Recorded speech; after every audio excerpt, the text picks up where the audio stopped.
like we're talking. Yeah. All right, this is the sound check portion of the show, people. This is the sound check. This is where we need you to tell us if you can hear us, This, because apparently that fucking mixer is a piece of shit. This is the sound check. Yes. This is the sound check.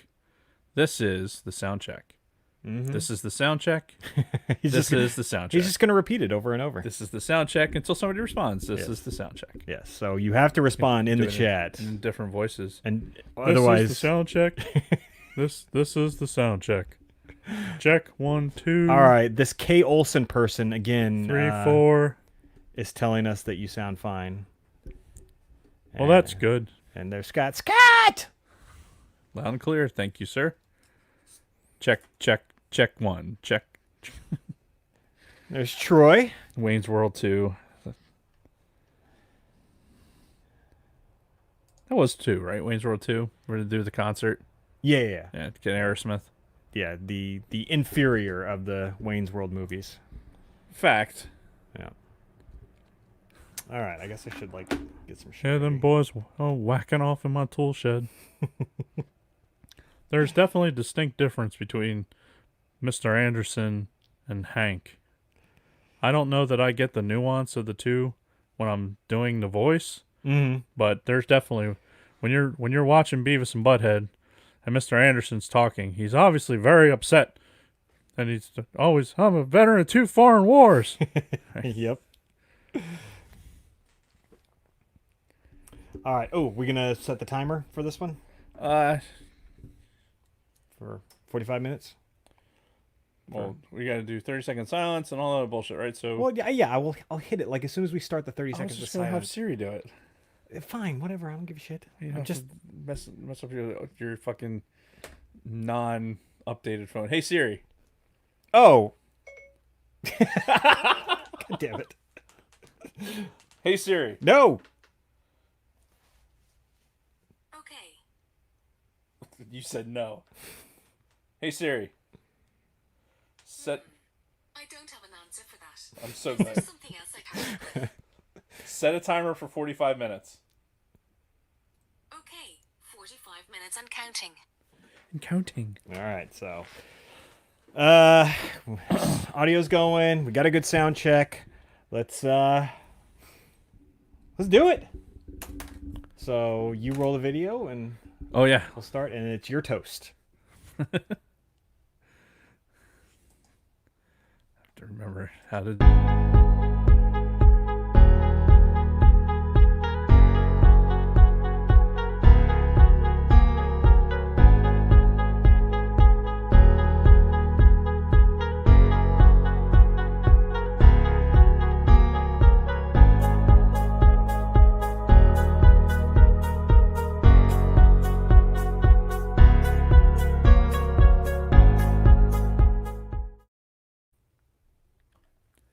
To the Mandalorian. To the Mandalorian.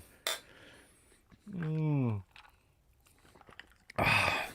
the Mandalorian, and putting Star Wars and Disney on its back yet again. That's and fucking just right. carrying it and making us want to watch it again. Yes, absolutely. And with that, hello everyone, and welcome back to All Things Star Wars, the greatest Star Wars podcast in the galaxy. I'm Mr. Jason Roscom. With me here once again, the Darth Vader to my Palpatine, Dave Martin.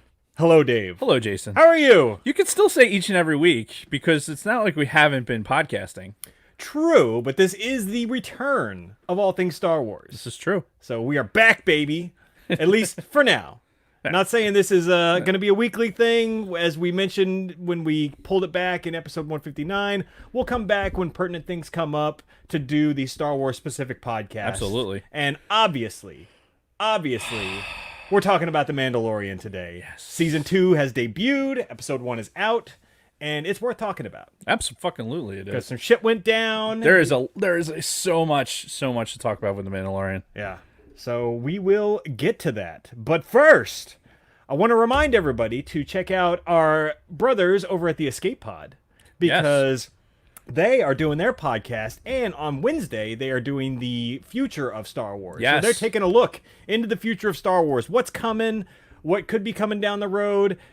We're only looking at The Mandalorian today, but these guys are going to take a look deeper into the future. So on Wednesday nights, every Wednesday night, these guys stream live on their YouTube channel. They've got the audio version of the Escape Pod. So go watch, listen to them, especially this week when they're talking lots of Star Wars. Do the same for them as you did for us, and we will all prosper. Prosper? Yeah. And live long? No. Okay. There's no living long. Okay, gotcha. Just prospering. So we're going to kind of break from the normal flow of our podcast here because we're really going to keep this one short because we have a Gen X Point of View podcast we're going to do right after this. Right. But just want to get everybody caught up. If you're only listening to the Star Wars version of the Dave and Jason show, then let's get caught up on what we've been doing Star Wars-wise. Yeah. Since episode 159 when we reviewed Empire Strikes Back in July? Yes? Sounds about right. Okay. So No, it had to have been after that because it was pre-COVID. no, it was after COVID. Did we do? I thought we were doing. Yeah, episode like 156 was when we talked about how we got COVID. And then we did 2 more episodes after that, or 3 more episodes. Right. And then we transitioned. I think it was August. Let's go with August. Whatever. Does it really fucking matter? No, at this not point? really. So anyway, really the only other big thing besides Mandalorian that's happened in Star Wars since the last time we recorded was the Thrawn Ascendancy book coming out. I bought the audiobook as per normal. Never finished it. You know, I got bored in the first, 5 or 6 chapters, and I never went back to finish it. I really need to, but it didn't grab me, man. So that one's still kind of hanging out there for me. Oh, excuse me. Yeah, I tried to convince you to finish it because it does. I mean, I ripped right through it.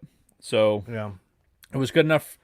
It was good enough to keep me engaged. Now, was it the best end all beat all? No, it was entertaining. Yeah. But I mean, and I can't look, as we're going to talk about here in a second. I haven't finished all Star Wars products that I have started either. So, it is what it is. Not everything is fucking is gold, but I think you should finish the Thrawn Ascendancy. Yeah. I think it's worth it. You just got to get through that. And plus, let's face it, you're not commuting as much. Right. So, and I'm getting back into commuting again. So I'm listening to more audiobooks again while I'm trying to squeeze podcasts in and do all that. Yeah. So there's a lot going on. Yeah, it's and then we've got some election tomorrow too, but we'll get into that next episode or next podcast we do tonight. Yes. So, I know you're going to talk about Squadrons. I still never bought Squadrons. I've had so much fucking other shit going on that I never bought it. I intend to at some point, if the old cliche, if I ever get time, right? Right. So, yeah, never bought Squadrons. Obviously, I'd get it for the PC if I got it because I got the dual fucking... Yeah, you got the Hodas. Yeah. How you doing? So, I don't know how the console gamers are doing it, to be honest, because I haven't even... I have it. It's downloaded to my Xbox. I haven't even started it. I haven't turned my Xbox on for anything except Disney Plus in months. Damn. Legitimately months, because I haven't had time to really play video games, and when I have had time, I'd rather be playing this on the PC with the joystick and the throttle. Yeah, and Big Sweet is telling me not to waste my money. So he also is the one who did it console. He went console only. So I think the experience in Squadrons is 100% different when you're playing with a throttle and a properly enabled joystick. I can see. I play with a properly enabled joystick every day. I'm sure you do. Probably at least twice. I wish. But we digress. So we'll get into your Squadrons experience, I'm sure. And the last thing I have. So I had planned, because this is the 2nd, November 2nd? It is. So Halloween was 2 days ago. Right. I had planned to be this 80s punk rocker or this 80s rocker. Oh yeah, you had hair. You had the costume. And then this fucking horrendous cold front blew through fucking New Jersey. So I'm sitting there thinking, okay, am I really going to wear fishnet top and spandex pants? Or should I call an audible? You could have went and then put your winter coat on like we talked about in our Halloween episode of the Gen X Point of View. Yeah, it just wasn't going to work. Mic check. Mic check. Jason's mic's out. Fucking hell. His mic is out. Is it... Well, here's the question. Is it what's the thing that it does?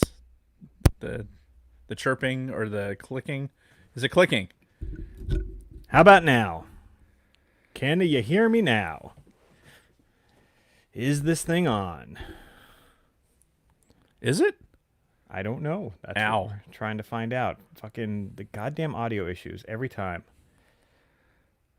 So, Everything that's happening now is happening now. all right. So anyway, All right, he's I'm good. gonna have to edit this out, I guess. Yep, that's fine. So yeah, We'll fix it in fucking post. super fucking cold front blows through New Jersey on Halloween, which, by the way, was not expected because we've been pretty fortunate the last few years on Halloween. It's been very warm. Right. And so I didn't really think much of the fucking fishnet shirt and the fucking spandex pants until we saw the forecast. I'm like, fuck. So I audibled and I wore my Kylo Ren costume again, the one that Nice. you saw me in a few years ago at your Halloween party. Yeah. Anybody want to get pictures with you this time? No, nobody wanted pictures, but I had a couple of kids react to me. A kid actually dressed as Spider-Man kind of runs up and gets in a fighting pose, and I got in a fighting pose, and his parents thought it was cute. And Nice. So, but yeah. How did your son Ben do with Sleepy Joe Biden? So a couple of people laughed. They thought it was funny. Yeah. And overall, just, some fairly indifferent reactions. I'm telling you, it would have been just as good if he was like, "No, I'm Bodhi from Point Break." Just Right. because that mask is so it's a little too realistic Yeah. for my taste. That's the kind of shit that, like, if you find it in a house and it's dark and it's just casting the right shadow, you're just going, what the fuck? Yeah. So. Oh, click. No, he's Oh. joking. Son of a bitch. I know. You're Kylo, so you were Kylo Ren again. Yeah, I was Kylo Ren again, and I was able to wear layers under the costume, which was good. Yes. But I was still freezing. I wore like 2 fucking layers underneath the costume, and I was still fucking cold that night. Dude, spoiler alert, it wasn't just cold in New Jersey. We were out in the Poconos, and it was fucking yeah. Saturday morning. I woke up, and it was like 22 degrees or some ridiculous shit like that. God. It was in the 20s. Yeah, where's the fucking global warming, huh? Yeah. Come on, Al Gore, where is it? I thought we were all gonna be dead in 5 years. So fucking, where is it already? Yeah, where's the warmth? Yeah, no, not so much. But then it got warmer and fucking rained. Rained like gangbusters yesterday. While I'm driving back from the Poconos, and then cleared up in time for the fucking Eagles game. Bitches. Yeah. So anyway, Thrawn, not finishing Thrawn, not buying Squadrons, and dressing up as Kylo Ren, that's the only thing Star Wars that I've done since the last episode of the podcast we recorded. So take that for what it's worth. Yeah, and I think this is the Mandalorian notwithstanding, because this is what we're here for. Indeed. It's the doldrums right now. We're leaking into that era of the big Star Wars event. Well, I you know what? I say that it's tough to compare it to what we went through in the 90s, like when the books, the movie stopped and we were just relying on the books and all that other shit. Right, because we got spoiled by Disney starting in, 2014 with annual movies. Yeah, right? annual movies, and then we get Mandalorian. Yeah. And now we have these seasons of Mandalorian to look forward to. So there still is relevant Star Wars content. It's just not coming to us in a form of a theatrical release, which, quite frankly, in this COVID era, probably for the best. Yeah. It's probably for the best. I'd rather sit in front of my 65-inch television and fucking watch Mandalorian in all its glory than have to risk going out into the real world, out there with what's going on. And plus, you know what? I really don't like people anyway. So it's just, regardless of what's going on, it's a really convenient excuse for me to not leave the house unless I absolutely have to. Perfect. I mean, let's face it.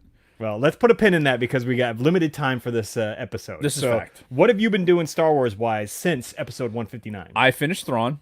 Okay. Did not finish the new Alphabet Squadron book. Right. And I think that's mainly because of the audiobook. Like, it's a woman reading all of the men's parts, and it's not even how she's reading the parts. It's the, like, hey, we're in a fucking X-wing. We're gonna make the comm voice change. Right. Like, so it sounds like they're talking over the radio. Sounds like, can you see Yeah. the thing over And there? it's fucking Alphabet Squadron. It's all about them being out in space, fucking fighting space battles. So it's all that fucking voice, and it drives me insane. So I'm like, nope, I don't need to finish you.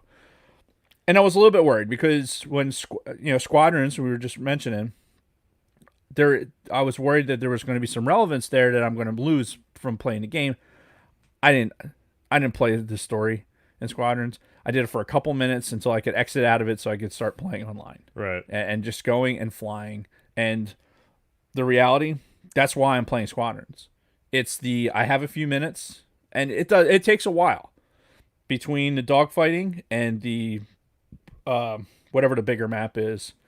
It takes, you're on screen for probably 25 minutes. The dogfighting is probably about 15 minutes, but unless somebody hits the things early. But flying around, it's a good half hour that you can go and be in gameplay, and then you have about 8 minutes in between games when it's loading up. So you have enough time to go take a leak or whatever. But I'm getting to fly a fucking TIE fighter. That's my jam. Yeah. That is my jam. And I don't give a shit anything else about this game. I don't care about the story.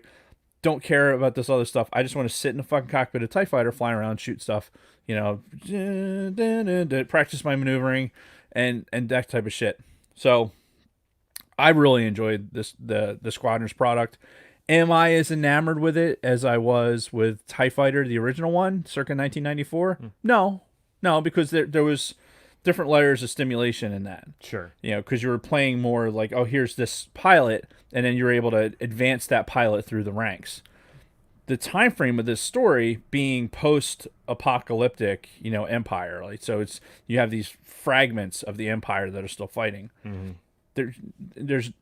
You're not ranking up anymore. You're just surviving. Right. So it's just not part of the gameplay. But when I do go on, I try and go live on Twitch just because what the fuck, why not? My computer has the capacity to do it. So fuck it. Go live on Twitch. So if you're looking to harass me about my flying or anything else, I'm on Twitch at PhillyDave75. I need to set that up so I get a notification if you do. Yeah, that'd be cool. I really should post more like video stuff up there, but I'm not. It's not that impressive, and I don't want to spend any time editing video. Nah, fuck that. So I'd rather just live stream if somebody sees me do something cool, then cool. But yeah. One caveat to the Squadrons: if you're buying on a P, like you're going to do it through Steam. Yep. Right, and I'm fairly certain that even if you do it through Steam, you can still have like friend groups through EA. Because the EA structure, it's like through Origins. Oh, yeah, because they've got their own service there. And the whole cross flow between the console game, I don't think exists.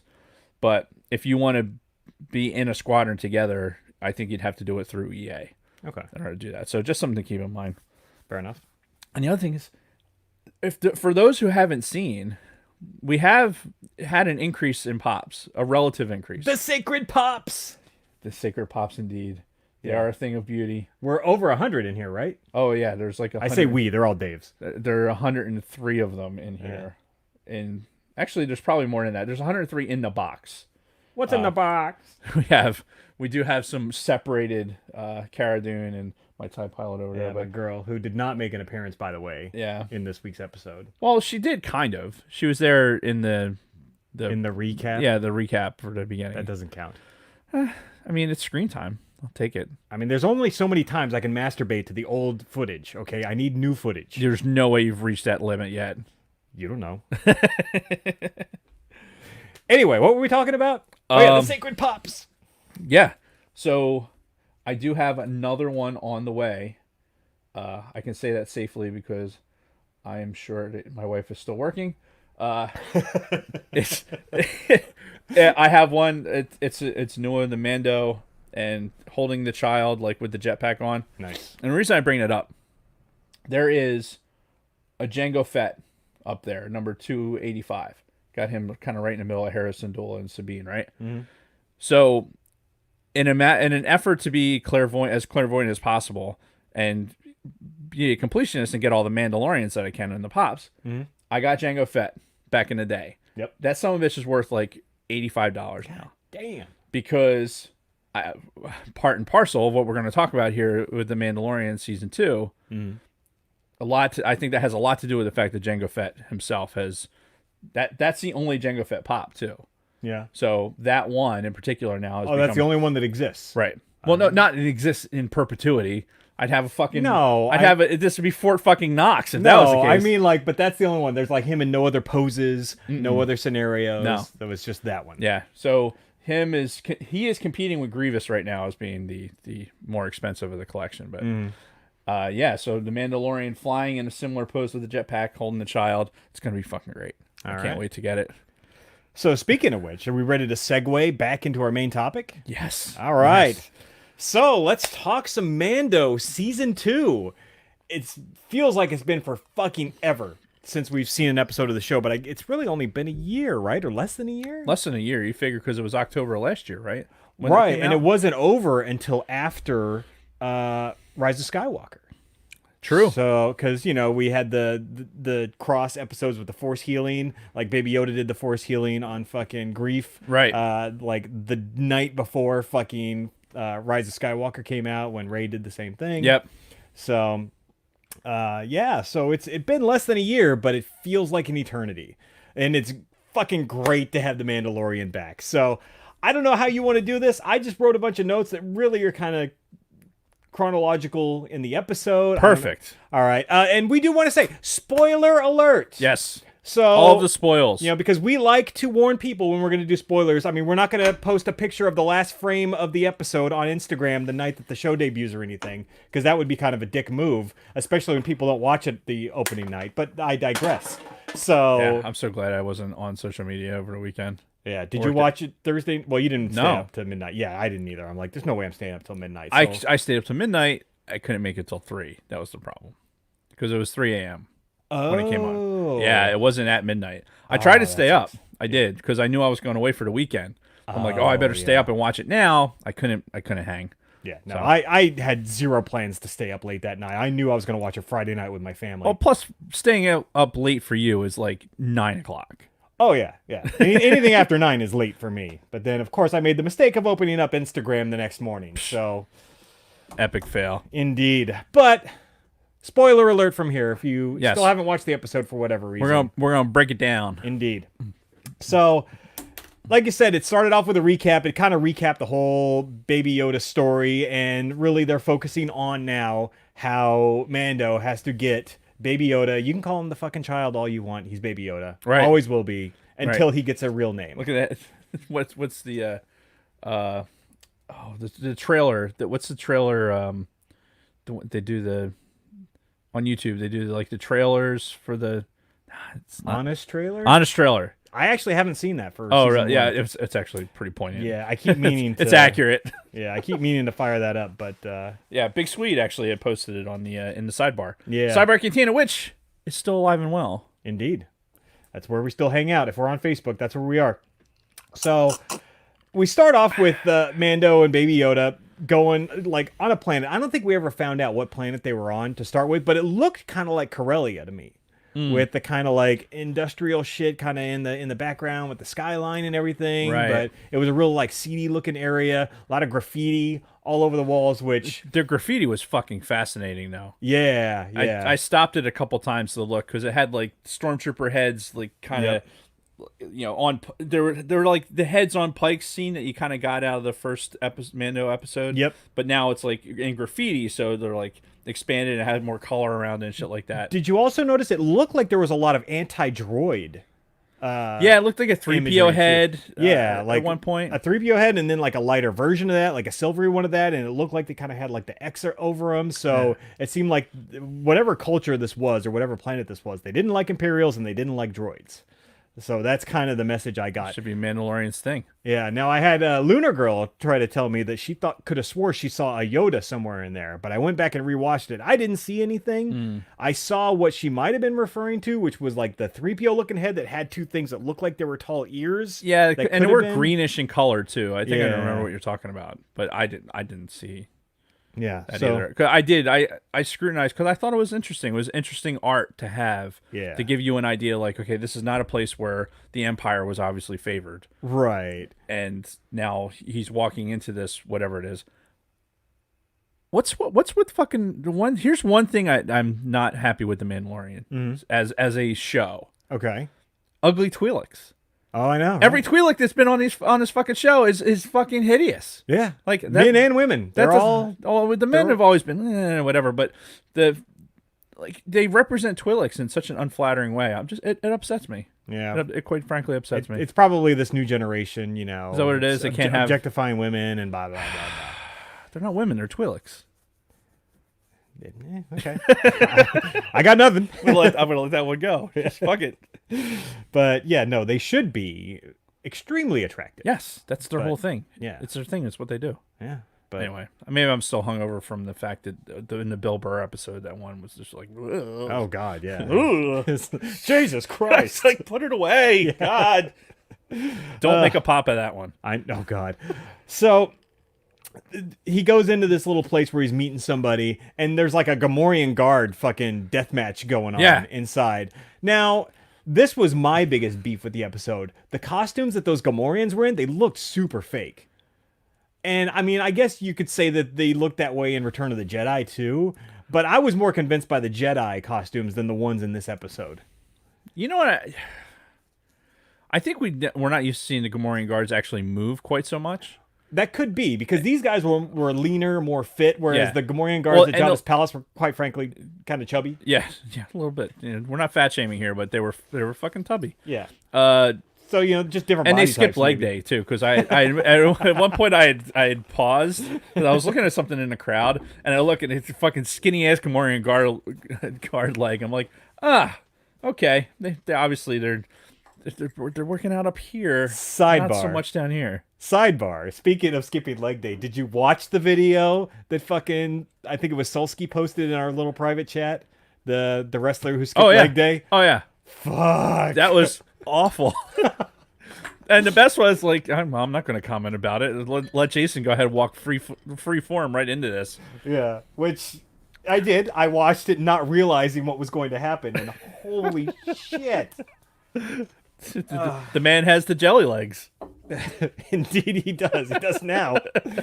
And of course everybody else listening is like, what the fuck are they talking about? I mean, I'd post the video in the cantina, but y'all might lose your lunch. So yeah, it's not good. Yeah.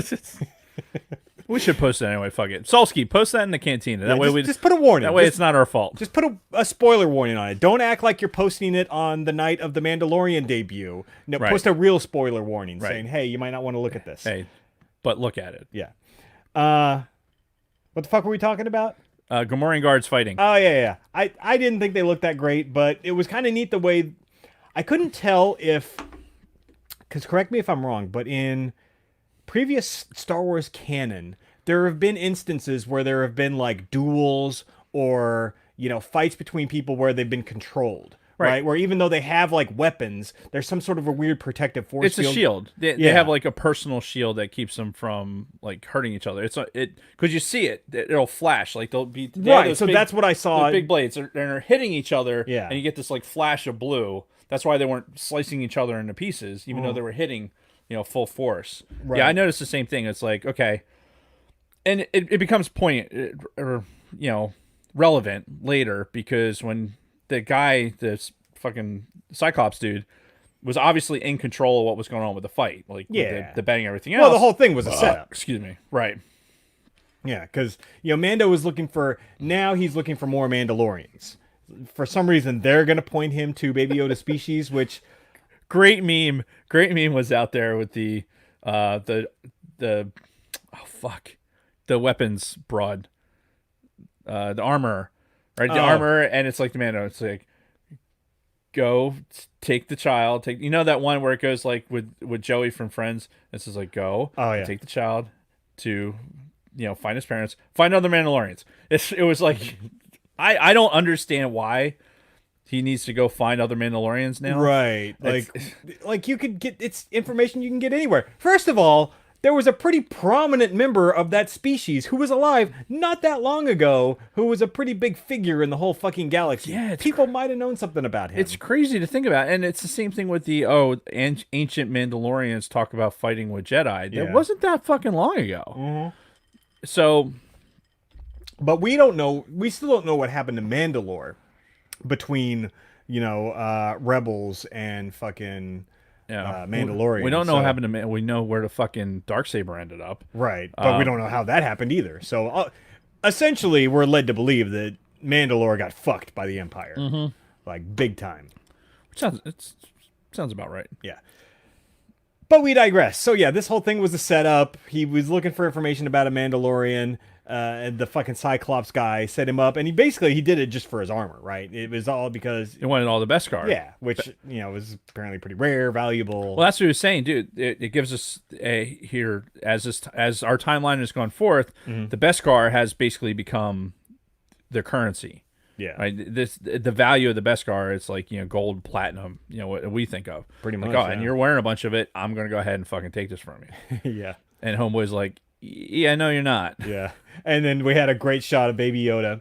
Like, he knew some shit was about to go down. He's like, bloop, bloop. He hits the thing, the fucking dome closes. Yeah, and you know what? They showed it in the trailer. It still worked. Still paid off. I was totally on board. Yeah. And the great thing about him in this, by the way, with the Baby Yoda, was that he was always just kind of in the background. Like, he was never front and center in the story. Right. Even though the whole storyline is basically about him now. But he wasn't distracting. He wasn't like too much. He was just enough exposure.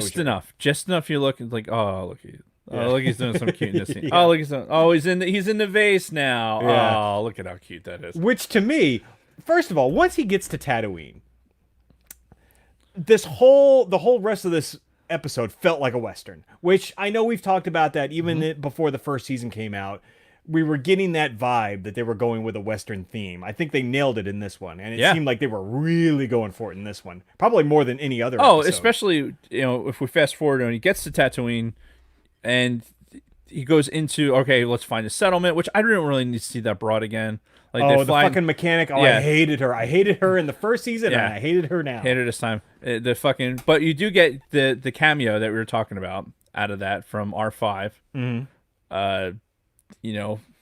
Rewinding from fucking episode 4. Right. So Easter egg time, where I had one person, I think it was Lunar Girl again, was trying to convince me that it was R4, Obi-Wan's droid, that followed him to Tatooine. But I'm like, I'm pretty sure R4 got his head chopped off in Revenge of the Sith. This is the Lars, the one that that Luke and Owen almost bought from the Jawas. They had the bad motivator. Yes, the bad motivator one. Yeah, which I happened to catch something right before we went live that said that that was the case. That was that R5 unit. Yeah, that was like my initial, like, where it kind of poked me. I was like, oh, I know what that is. And the fucking you get Anakin's fucking play droids or whatever, fucking with the Razor Crest. The Three Stooges. Yeah, that's, again, I didn't need all that. However, we get the speeder bike. Cool. Yep. You could have just stole a horse or a speeder bike or whatever, but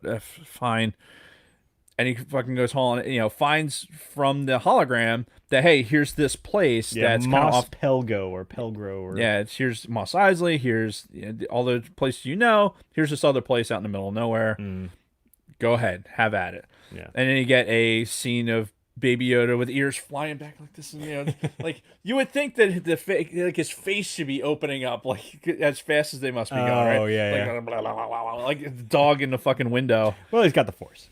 Well, he does, but he didn't use it at all this episode. No, which again, I think that's good. You don't want to overexpose it, right? Okay. You want to save it. There'll be like moments, like little moments where he'll probably do it once or twice throughout the season. Whole crate dragon thing when everyone was going to get fucking die, and then he could have just been like spit and flying around everywhere. We couldn't. Hey, can we do the hand thing? Yeah, just do the hand thing. Right. So, yeah, kind of going back again, Mando got word from the Cyclops guy, like, hey, there's a Mandalorian on Tatooine. Of course, Mando's like, I was just fucking there. There was no Mando there. He's like, I swear my info's good. So he goes there, meets the mechanic, goes to this Mos Pelgo place, and... yeah, it's like a Western. He kind of rolls in. He's like the stranger rolling into town on his horse. Everybody's just stopping, looking at him. You can probably see a tumbleweed blowing in the background. Yeah, right. People coming into the doorways and looking at him. It's like they would be standing there. Perfect setup for the Western. And then of course he goes into the saloon and Weequay. So the bartender was named Weequay. Yes, I noticed that. This is this a case of just a species being like we're not going to bother naming you. We're just going to name you what the species is. Well, it sounds to me like it's racism. Is that what it is? It's it's like, hey, Weequay, give me 2 shots. Ah, there it is. Yeah, it's all phrasing. It's like, hey, Jew, bring me a couple of sandwiches. Like, hey, when the hell would that ever happen? It probably happened at some point in history. Wow. Wow. I'm the just views saying. of Jason are not the views of the All Things Star I'm Wars just trying podcast. to like draw a parallel to the real world. Well, I've never said that. You haven't? No. Wow. Anyway. See, I'm just trying to make a point, and then you're trying to make me look bad, and I was trying don't to make appreciate a point, it. and you were just trying to make it horrible. You're the one who brought this up. Anyway, Whatever. Fuck we you. don't have that much time, Jason. I know. So this was such a great moment when we see fucking Cobb Vanth come in, because if you followed us all the way back to the beginning of fucking All Things Star Wars, when we read the Aftermath books, Cobb Vanth was I wouldn't say a main character in that. He was in the side story, but they kept going back to him a couple of times throughout that trilogy. Right. And it was the same story that we get recapped in this fucking episode, which, say what you want about Disney Star Wars, right? A lot of people don't like the direction, whatever. They don't like the fact that they shit can the expanded universe. They created this new canon, and they fucking stick to it. Yeah. And they've been really good about that. And this is the best example to date of how well they have stuck to this new canon that they've created. Because this was, again, one of the Aftermath books that came out in like fucking 2015. Yeah. Something like that. That they've seemingly like there was a lot of those books that we feel like they didn't explore, and they didn't explore enough. Yeah. Like, and that was one of the storylines. So like that just they just threw that out there. It was like in the alternate chapters of this book. Yeah, and it's almost just seemed random, right? Yeah. It's just like, we'll just throw this random story out about some guy getting a hold of Boba Fett's armor, but they stuck with it, and when the time came where that became relevant in Star Wars canon, they brought him back, Yeah. and they kept it fucking perfect. So Yeah, Big Sweet was saying details how he got the armor from the Jawas did change a bit from that storyline. yeah, well, and it was a little bit. It was a certain point of view, Yes. So he just told us from a different point of view. Now, see, I wonder though, which came first? Was it the chicken or the egg, right? So was it always the plan to eventually bring Boba Fett back via this way, or were they creating Mandalorian and fucking Jon Favreau was like, yeah, and for fucking season 2, I want it to be surrounded, around like bringing Boba Fett back and all this, and then you get Leland Chi in the back, like, so in this book that we wrote a few years ago, we already talked about how his armor got to this other guy, and then Jon Favreau was like, fuck, all right, I guess we gotta... All right, I guess we're doing that then. Yeah, so I kind of wonder how all that came to be. I would love to... I'm willing to bet it probably happened a lot like you just said. Yeah. Like Leland She's sitting in the background listening to everyone talk, going like, yeah, guys, no, can't do that.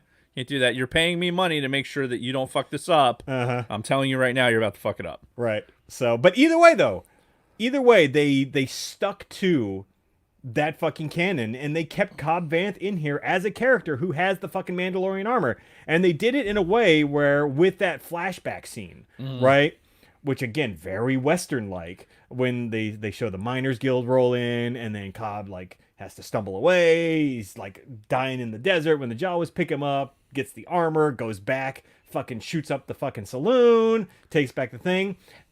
That's all you had to do. So for those of us that read the fucking book, and when we saw him, as soon as we saw him, we fucking knew right then and there. Yeah. But for the people who didn't, they immediately were able to get caught back up. No harm, no foul.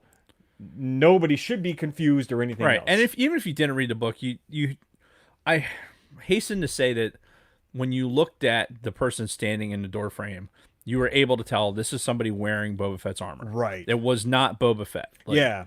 It was like the helmet didn't look quite right. It just looked And like his somebody body- wearing the armor. Yeah, and his body was very slender too. So obviously Cobb Vanth, played by Timothy Olyphant, which what I thought was a pretty good addition. Like, I like him as an actor. He's What else has he been in? so he was the main killer in Scream 2. Okay. He was in some fucking cowboy TV show. I don't fucking know. Somebody help me in the chat. I never watched the thing. He was a character in the movie Go. If you've ever seen that, he's done a lot of shit, but I haven't really seen a lot of what he's done outside of like Scream 2 and Go.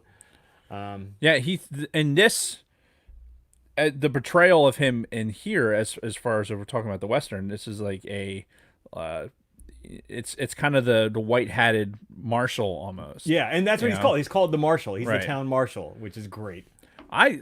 While that stuff was going on, the story was going on. Deadwood is the name of the show he was in. Oh yeah, that was a pretty popular show. Yes. What I looked at was just the armor itself. Yeah. Like I'm like making.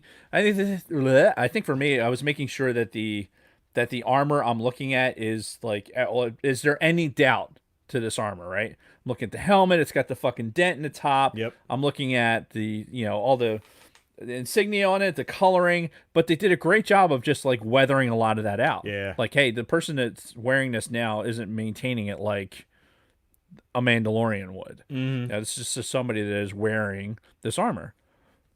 But it did kind of take me. It took me a little bit to believe that he was able to get the armor to function fully like that, where he could fly the jetpack, where he could fucking use the missile on the back of it. Which that scene, by the way, where he shoots up the thing and then the guy's like beat feet out of there in the fucking It in just the leans speeder. over, it's like, and he brings the antenna down, fucking targets. Woo! That was an awesome scene. yeah, very very cool. I'd love to see the cutscenes where he's like figuring out how to use the armor and fucking like almost blows himself up because he's like, what is this thing doing? Oh my god! Yeah, kind of like a couple of the montage scenes we got in the first season of The Mandalorian, either Right. where IG-11 was like learning to walk again, Mm-hmm. or where Mando was learning to ride the fucking whatever the beast was that he rode in episode 1. The blurg. Yeah. Blurg. Which, by the way, Kathy actually started to watch it season 1. Yeah? While I was watching the Eagles game last night. Oh, she had never seen it? Now she's. I think because it's Star Wars and because of all of this that's happening right now, like I think that she's a little bit, she's hesitant to actually like get into something in Star Wars just because she's worried it's going to be like not something she enjoys. But I told her like it's like a Western. It's set up like a Western. Yeah. It's good. Kristen loves it. She loves The Mandalorian. Yeah, I think, and I got positive feedback from her last night, but she went to bed before the Eagles game was over. But anyway, I had a feeling you were going to stay up for that, but I had to. I'm sure I'm we'll talk about that in the Gen X show. I'm such a schmuck. So, had a great standoff where Cobb comes in. He says, "Yeah, I got this fucking armor from some Jawas," and him and Mando were about to have a shootout. Like they're both standing there. They're like ready to fucking draw, right? And then the fucking sand dragon, or what is it? The crate dragon, yeah, rolls through town. Awesome effects on this thing. Yeah. Like when it's like traveling under the surface of the sand, and then like when it fucking comes up. And it immediately made me think of Dune, right? Like it was a worm from Dune. Yeah. Because I didn't get really, Jason, really. I don't have any point of reference for that, so I'll just agree with you. Anyway, it wasn't what I thought a crate dragon was going to look like initially, like after he ate the banta, but then later on when they're in the Sarlacc, the abandoned Sarlacc pit or whatever, which looks strangely like a cave to me, but whatever. I kind of assumed that was one end, and then like Maybe the other end would be like going upwards. Maybe the top of it's a giant pussy in the middle of the desert. Yeah. Anyway. with claws and fangs. Yeah, and like Little Shop of Horrors, fucking. Yeah. No, no, not without that. not that. But yeah, the crate dragon. It looked more like a dragon when they had later on in the scenes when they're trying to kill it. Yeah. That's Which, yeah, I mean, and that was the whole rest of the episode. Cobb tells Mando like, "Hey, help me kill this fucking dragon, and I'll give you the armor." Because that's the big thing. Mando sees some guy in Mandalorian armor Right. who's not a Mandalorian, and he's Yeah. like, "Fuck that." I'm going to take this from you. Yeah. Like, and he was like, hang on. How about we just work this out? Right, right. And honestly, so obviously, long story short, they fucking kill the dragon between like using the sand people, using the people in the town to all work together. Big whole scene, a very enjoyable sequence where Right. they're trying to fucking kill this thing and draw it out and blow it up from underneath and just all kinds of shit. Excuse But me. I honestly thought once all was said and done, Mando was going to be like, "Nah, keep the armor. You're good." Like I really didn't expect him to fucking just take the armor and just like, "Okay, I'm out." Yeah, or not put up such a fight, or be the dude who's like, yep, nope, deal's a deal. Here's the armor. And like I wasn't surprised that the Mando took the armor. I was more surprised that it wasn't like a more like, well, no, fuck you. I'm reneging on this deal. And Oh, like Cobb, like saying, Yeah, "Nah, I'm Cobb not going to saying- give it to you afterward." because I mean, let's face it, he knew he didn't stand a chance against a legit Mandalorian. Right. Well, and he even said that too when they were first in the saloon together, and he took off the helmet, and Mando realized he wasn't a Mandalorian. He's like, "Only one of us is going to walk out of here, aren't we?" Yeah. You know. So he knew like some shit was going to go down, and he was probably going to lose. Yeah, most likely. Yeah, but they killed the fucking penis worm or penis dragon or crate dragon, whatever Crate you wanna call it. dragon. And Because that's a callback, right? The Crate Dragon is a callback to Episode 4 when 3PO and R2 are out in the desert. You see the skeleton, and yeah. that's a Crate Dragon. yeah. So it was a good callback for Star Oh Wars. yeah, fans, the for whole sure. episode were good callbacks. Yeah. Or well, they were callbacks. Not all of them were good. Three Well, Stooges and Well, yeah, and fucking Mechanic Broad. yeah. But so how we doing on time? Do you have a running countdown? I don't know. Siri hasn't yelled at us yet, so it's going. Hey Siri, how much time is left? 48 seconds. Oh, okay. So, last scene of the episode.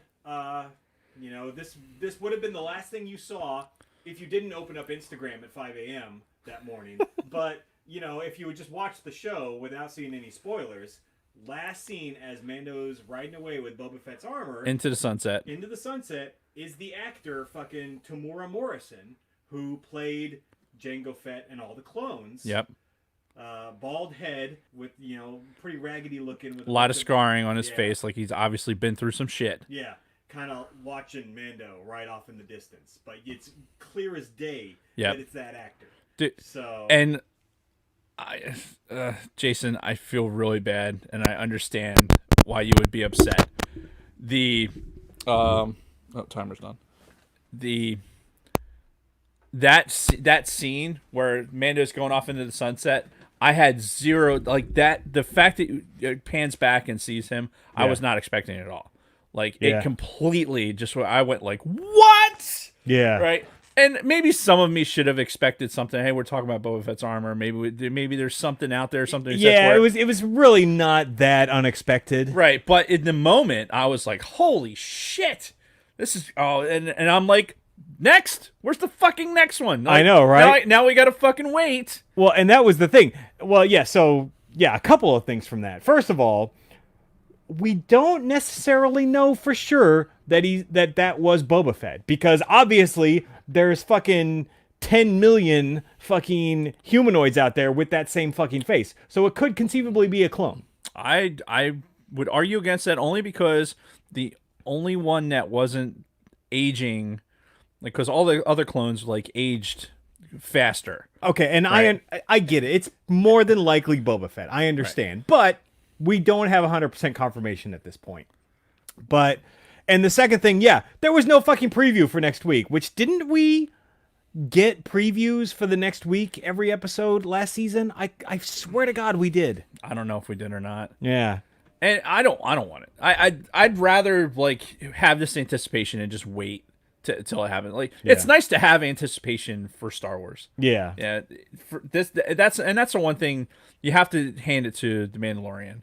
They step back into our lives, right? They had a long way to fall. Yeah. Right? We set the season 2 up to be like, fuck, this is going to be so good. Because- and then we get these rumors. We get the rumors about how Pedro Pascal is unhappy and everything else, which bullshit. Yeah. Bull fucking shit. He has been promoting the shit out of this he's season. on fucking the StarWars.com Instagram page, fucking answering questions, playing with toys and shit like that. People. Anyway. Yeah. But I forgot where I was going with that because fucking comicbook.com and all their stupid nonsense. Yeah. But no, so they had this anticipation like, oh, what about Ahsoka? Is Ahsoka in this? And you start talking about Rosario Dawson and all this other shit. And then now that we're in it, it's like, okay, they're not going off the deep end. Right. They're not fucking like, okay, we're just gonna put this big sweet ass fucking piece of candy in front of you, and you're just gonna eat it all up, and there'll be nothing left after this. Mm-hmm. Like it's setting us up again for what it's all a big fucking tease. Yeah. Which, by the way, we haven't gotten any payoffs from previous teases. Didn't see a single second of Darksaber guy. Nope. Didn't get my girl Cara Dune Right. at all. Didn't get Grief Carson. Didn't really make any progress in the Baby Yoda storyline. It was season 2, episode 1 is a continuation of season 1. Yeah, and it's just a slow trickle. And Yeah. now we have that little Boba Fett nugget out there as well. Yep. So, but I mean, it was good. I was entertained. The episode was Yes. like 56 minutes long. So Was it that long? Yeah, it was longer than the average. That's what she said. Not to you. This is the appropriate. Jason's wearing one Yes, of his matchup so tees. We can't get too far away from this without talking about this. It's got a picture of Boba Fett with the Sarlacc fucking tentacle wrapped around his neck with the two sons of Tatooine saying "Fett's not dead." Yes, underneath it's a it. mashup of Boba Fett and the Evil Dead Evil Dead. poster. Yep. And I've had this shirt for 5-6 years at least. So, yeah, Perfect. Very, very relevant now. the mashup stuff. It's amazing how sometimes you get that right. I know, right? It's really funny. So, which is why I had to wear it today. Like, this was a no-brainer. Dude, 100%. Yeah. Yeah, and people are validating my thought process in the chat about Boba not aging as fast as the other clones. Oh, and again, I understand. I'm but, just saying. but what you're saying, I will yield to the fact that what you're saying does have some credence because there are clones, and I think somebody said in the chat too to back you up. Yes, there are clones. Anything can happen. Indeed, dude. What if Rex is out there too at some point? He was still alive in Jedi, and this Right? is what, like, what did we say, 5-8 years after Jedi? Yeah, there's so much that could still be out there. And honestly, even if you told me like, okay, here's going to be a plot points for the next fucking 6 episodes, I'd still want to see how they do it. Yeah, oh yeah. Because they're doing it so well right now. And that's the thing, they're sticking true to the franchise. Favreau is jerking us off. Yeah. And it's like And we're loving it. Yeah. I will continue to let you do this to me. Yeah. Because it's been good. How bad would it have been though if we had been let down? If they had gone out there and done some fucking insane shit, it would have been like, nope, fuck Star Wars, ripping their fucking shit apart. Yeah. We wouldn't have touched the pops because the pops are awesome. But right. Well, and I think they probably realize it, right? I think the heads at Lucasfilm and at Disney realize that they could very easily fuck this up. Yeah. Because, say what you will about Rise of Skywalker, the fan base is still divided. There's still a lot of things that a lot of fans are kind of like on the fence on. Yeah. So they're walking a very tight rope right now, and they need to be safe right now. Yeah. We need more Force Awakens type stuff. We need more Mandalorian season 1 type stuff. Just play it safe. Give us the fan service. Don't stray too far from the formula. Right. And just and I'm sure at some point, just like anything else, everyone can fuck up a wet dream at some point. But for now, we'll just enjoy it. Mm-hmm. And I think the guys from the Escape Pod will probably talk about it a lot more when they give their views on the future of Star Wars. But I think that divide that you're talking about that started with, I mean, let's face it, it really started with Last Jedi. There was people that didn't like Force Awakens, right? Whatever, and that's fine. The Last Jedi came out, and that was the absolute polar divide in what people were going to basically accept from the Star Wars franchise, and come right back to the other side, and we have Mandalorian. Yep. So that the Mandalorian is a good good washing of the palate. Yeah. For Star Wars, and hey, maybe it might turn this new book series that they're doing into somewhat of a success. Potentially. And we'll leave that discussion for the Escape Pod guys. Yes. So ultimately, I think season 2 got started off on a great foot.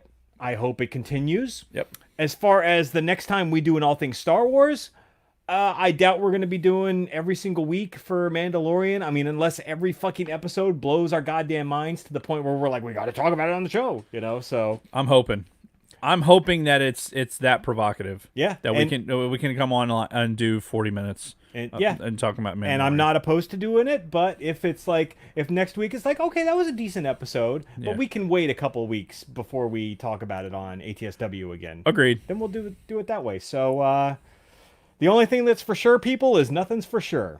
So with that, well, I mean, this is where we're going to end. I know, but all things Star Wars anyway. We have some traditions that we have to maintain. Indeed, we do. So that's it. Just want to remind everybody, check out the Escape Pod this Wednesday. They're talking about the future of Star Wars. Yes. You can find them on everything. Yep. ATSW, the Escape Pod. You can, if you want to go direct, you can go to podbelly.com. Yes, you and can. you can find them on podbelly.com in their podcast directory. Yep. Let them know that Dave and Jason sent you from the All Things Star Wars podcast, and also from a Gen X Point of View podcast. Yes, which we will be recording right after this. Right, meow. Yeah. And if you're only subscribed to our All Things Star Wars audio feed, for the love of God, also subscribe to From a Gen X Point of View, please. Yeah, I don't care which one is your primary. If you like the Star Wars thing, it makes your nipples hard, and it's cool. But just go over. There's so many podcasts in your podcast directory right now that you are downloading because you're subscribed, and you're not listening to them. Yeah, you're listening to us. Make us one of those. Yes, subscribe on the other side of it so we can get that fucking download. Yeah. And let's do this. We did for 3 years, and we had a modicum of success that we are trying to get with the other podcast. Mm-hmm. I think we forget what 10 episodes was like back in the day. Oh, yeah. Probably back in 2017. I mean, you were already a successful podcaster. Successful. Sure. You had shows before, so you kind of had an idea what the formula was. Yeah. I think I've forgotten what the beginning of the podcast is like. Right, yeah, and I'm sure if we go back and we re-listen now, some of it was probably pretty cringeworthy because, Probably. it takes a while to find your flow. It does. So, especially when you're starting something new. So. May the Schwartz be with you. But we're getting into our flow from a Gen X point of view, so Yes. go and subscribe, please, because we're talking about Mallrats in our next episode. Yes, switching gears. Switching gears. But that's another podcast. So, thank you everybody for watching. Glad to be back talking some more Star Wars. And until next time, Dave and everybody else, may the Force be with you. May the Force be with you.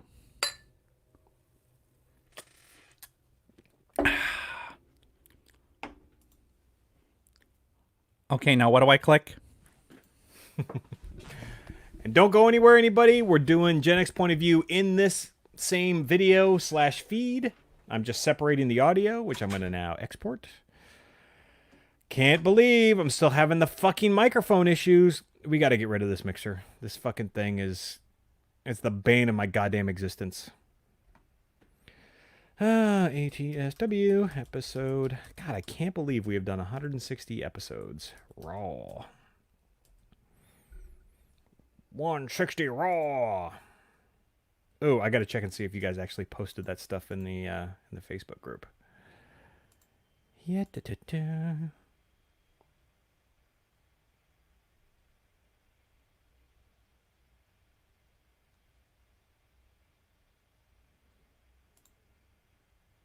Uh-oh, Wally Frogmore posted in. Oh, yeah, so were you watching last week when I was showing Dave all those deep fakes? Huh. Anyway. This is deepfake Saquon Barkley. So, Wally Frogmore just posted in the group the deepfake I was telling you about where they put Harrison Ford into Solo. Yeah. Yeah, he posted that nice. That video, so you should check that out. It's excuse pretty me. crazy. All right, let me go piss, and then we'll start right, this is Jimmy G and Kittle are both out. I heard that Kittle went out. Dude, this whole fucking season is fucked. Yeah. Ugh. I don't even want to talk about it. Well, I'm gonna force you to.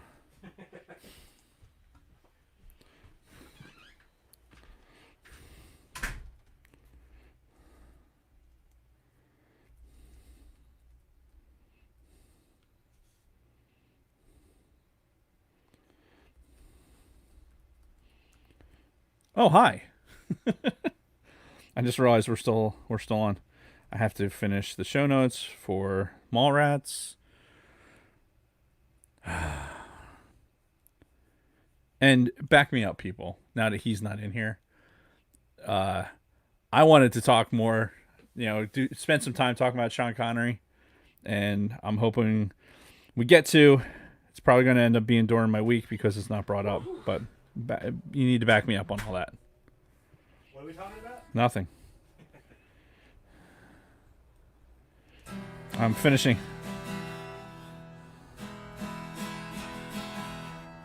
Sorry. That sounded like something. That was E and E minor.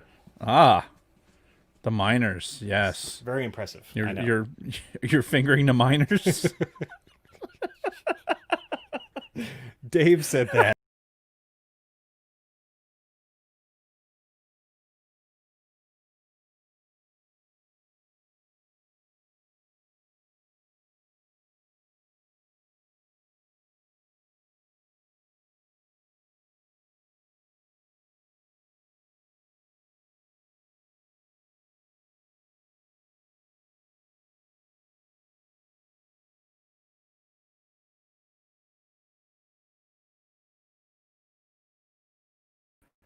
Okay, and I think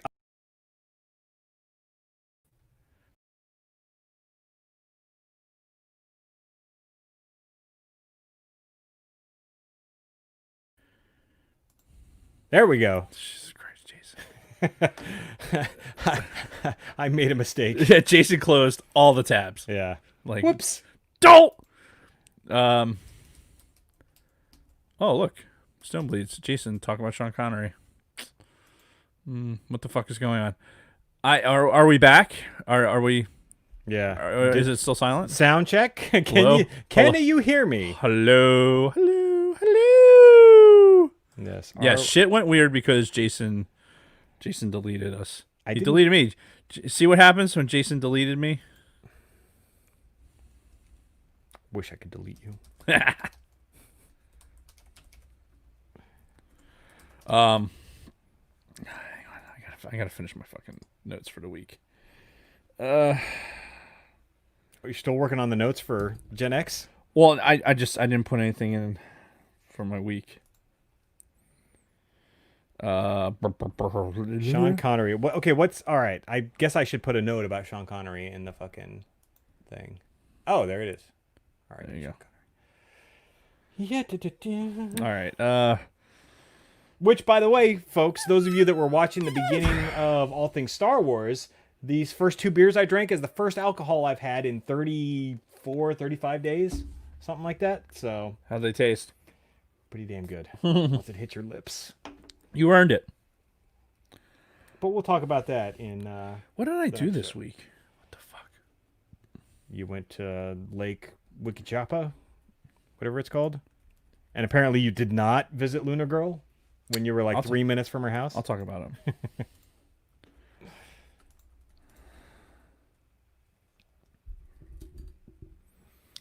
And Bronco Fett brings up a good point. Like, whenever I think of Sean Connery, I think of SNL. And I think of Celebrity Jeopardy. That's the only thing I think of when you're like asking me about like, oh, what Sean Connery movies do you know? I'm like, You know Sean Connery movies, though. I mean, Jeopardy, Celebrity Jeopardy on SNL. the day is mine, Trebek. Yeah. I'll take big titties for 300. Titles, Mr. Connery, famous titles. Suck it, Trebek. I used to be able to do like Sean Connery's inflection, even for a Scotsman, is very like it's so low on the band. I just like it's tough for me to get down there. That's what she said. All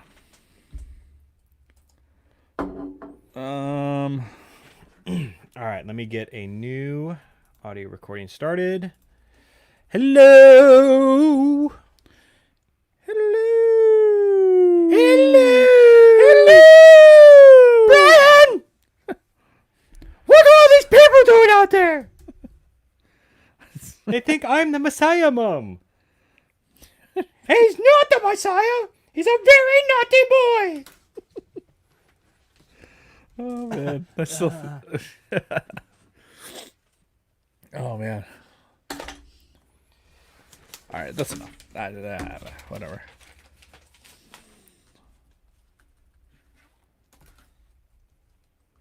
Yeah, so much to manage here. Got so much shit going on. So I keep all my notes in one on this screen because I know I have to look at it anyway. Yeah. And thank you everyone for letting me know that my audio kept going out. Yes. So and continue to do that. Yes, thank you. And I will keep I really try and keep the chat just in the corner of my eye so I see when it starts moving. Yeah. That way I can see if catch that shit early. Indeed. If anybody wants to throw money at us for the purchase of a new fucking mixer, we're accepting. Letits now.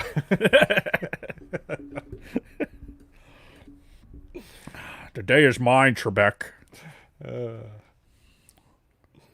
It's more. I used to be able to do it. Damn it. Yeah. All right. I'm good. I don't know if you're ready to roll or what the. Yes. Yeah. Sure. Sure. It's only 6 o'clock. It feels like 10. I know it does. I'm so fucking tired, dude. It's. Oh, I should have put that in our fucking week. Talk about the daylight savings and whatnot. But whatever. Unfortunately, that might spur a discussion of how fucking useless it is to have daylight savings, which we probably talked about last year. I think we talk about that pretty much every year. Like, why the fuck are you doing this to me? Yeah. So. Poor dog's beside herself. Oh yeah. She feeds on the sixes. Yeah. Right. So when 6 o'clock turned into 7 o'clock in her body, she's like, "What the fuck, peeps?" Yeah. No, I've got a buddy who's got a 3-month-old. Oh shit. And yeah. Talk about like fucking up a schedule and everything. The biological clock does not fucking roll back. Mm-hmm. Like, the baby is going to be up when it's supposed to be up. Mm-hmm. Oh yeah. All right, we good? Yes. All right. Yellow snow in Trebek's mom's handwriting. The penis mightier. No, it's the pen is mightier. The penis mightier. Yeah. Let's do another. We'll just do our normal Another 30? countdown. Yeah. We click here and then click there because that's not the right one. Ready? Yeah.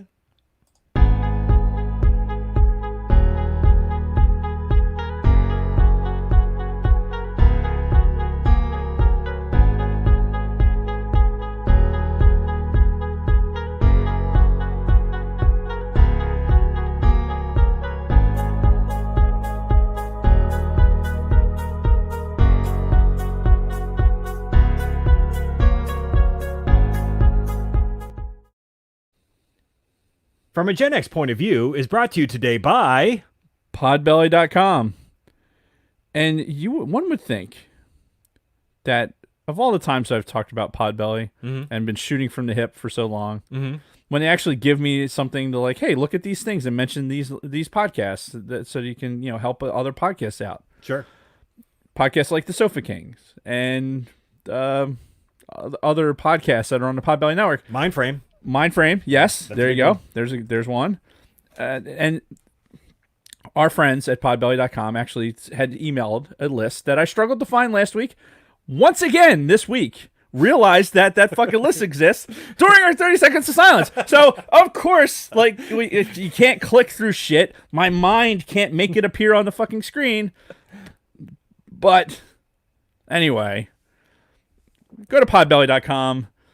Support our podcast from a Gen X point of view. Support the guys at Sofa King, which they don't need your support. They already got a lot of fucking listeners. Yeah. You know, They need to be pointing their listeners to us. yeah, quite frankly. frequent are better podcast than theirs, I dare say. Well, I don't want to get into a dick swinging contest, but I think we offer a different point of view. Potentially a more entertaining point of view. From a certain point of view? From a Gen X point of view. Ha! Go to popbio.com and you will do it. And you will do it.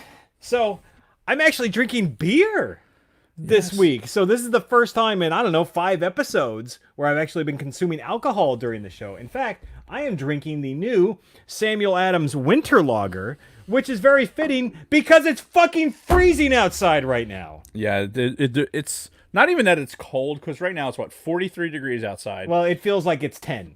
Yeah, because the wind's howling at fucking 45 miles an hour right Yeah. now. And it's not as cold right now as it was this weekend.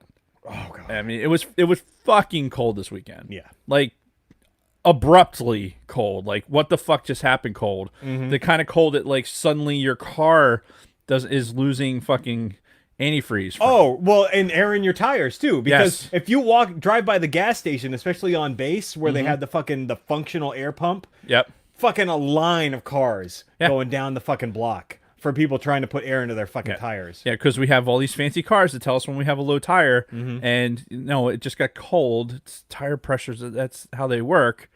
You mean, wait, when air gets cold, it compresses, and when it gets hot, it expands? It does. That's like physics or something, That's right? like science. Science. Yeah, it's science. What do you- Although you can cheat science by putting nitrogen in your tires. Oh, You didn't know that? no. No, that's what you do. That's in commercial aviation. They don't put air in their tires. They put nitrogen Oh, right. because you have all the shrinkage from being I was in the pool! 33,000 I feet in was the air. in the pool! Yes, go and hook yourself up with nitrogen in your tires. It costs a little bit of money, but you will not have shrinkage when it gets fucking these titty blasting colds cold spell that we're in right now. Yeah. It's fitting though. It's at the end of October. It's 2020. There was a blue moon. Why not make it 28 fucking degrees? Oh, sure. Yeah, fucking why not? Yeah, Let's why not? just add to the fun of this year. But what kind of fun are we having today? What are we talking about in episode 14 of this podcast? Episode 14. Wow.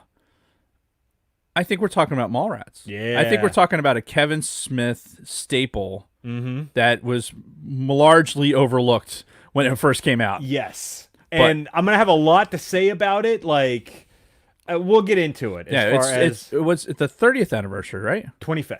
The 25th. Yeah, 25. Yeah, about a week and a half ago, we just passed the 25th anniversary of Mallrats. But you know what else happened 25 years ago?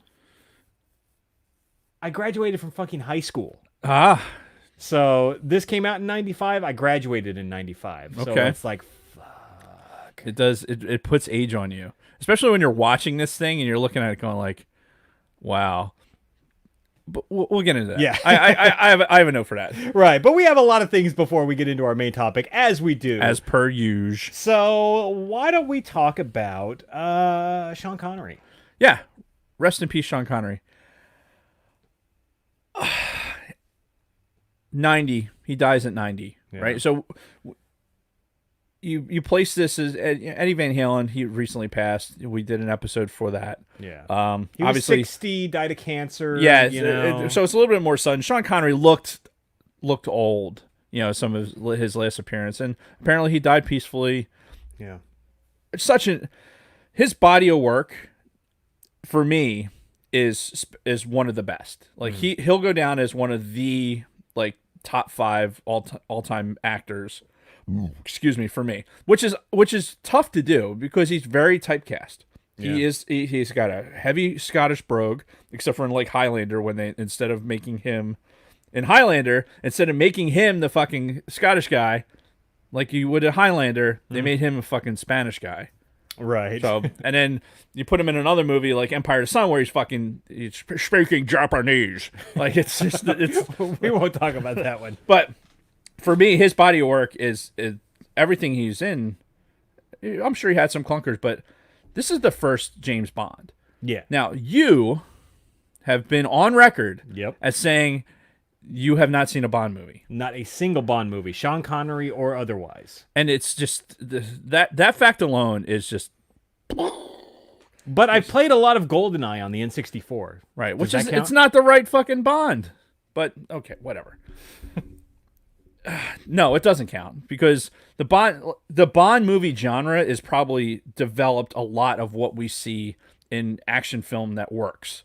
Right. And you're talking about what they started doing with this heroic guy, right? You have this heroic archetype that is going and enabling violence, a level of violence that seems acceptable, and fucking philandering with strange women named Pussy Galore and shit like that. You're getting this Bond character, which I dare say that the Bond movies and what he started, I think it was in 7 Bond movies.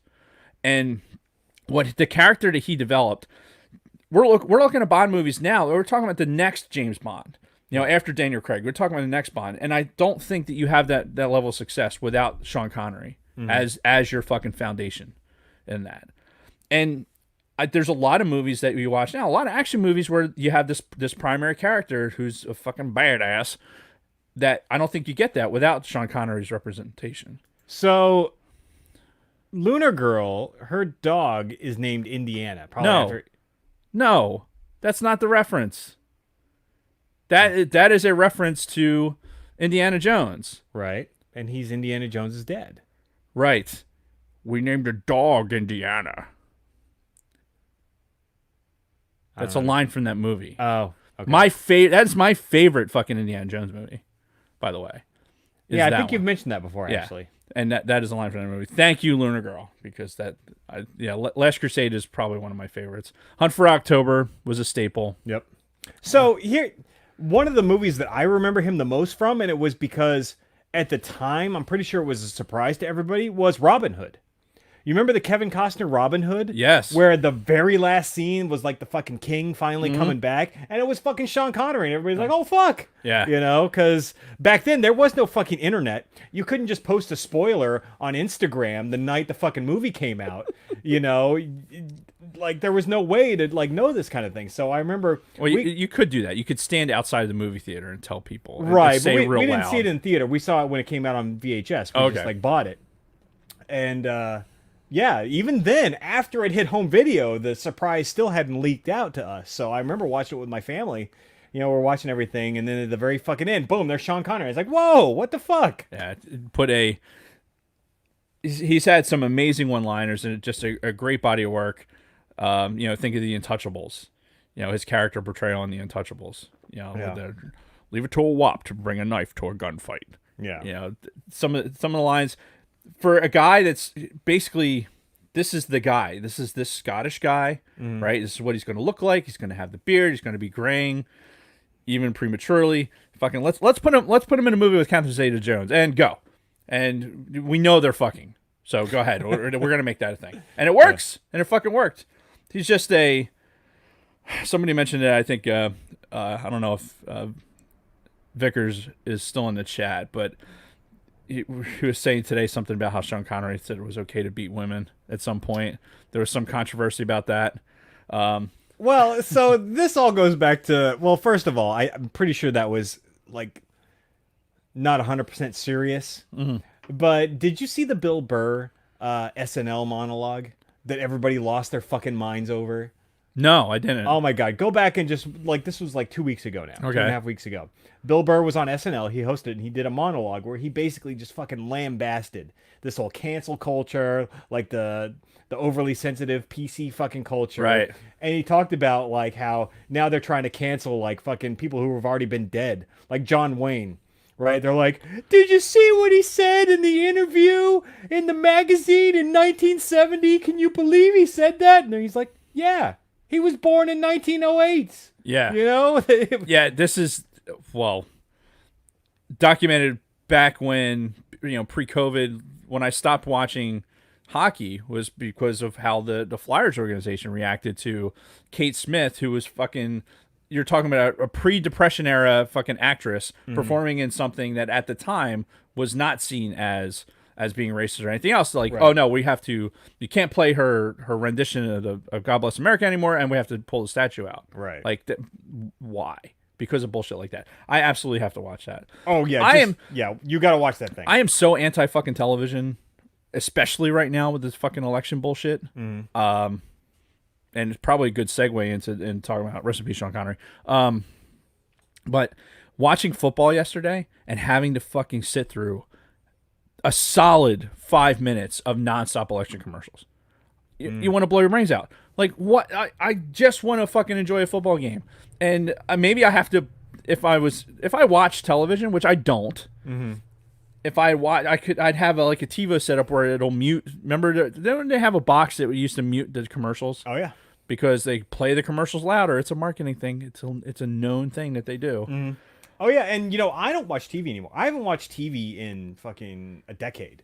I just don't care anymore. There's nothing that keeps my interest, and I really just don't want to sit through commercials and everything. But I've been going to the gym a lot over the last couple of months, and in the gym they have fucking TVs everywhere.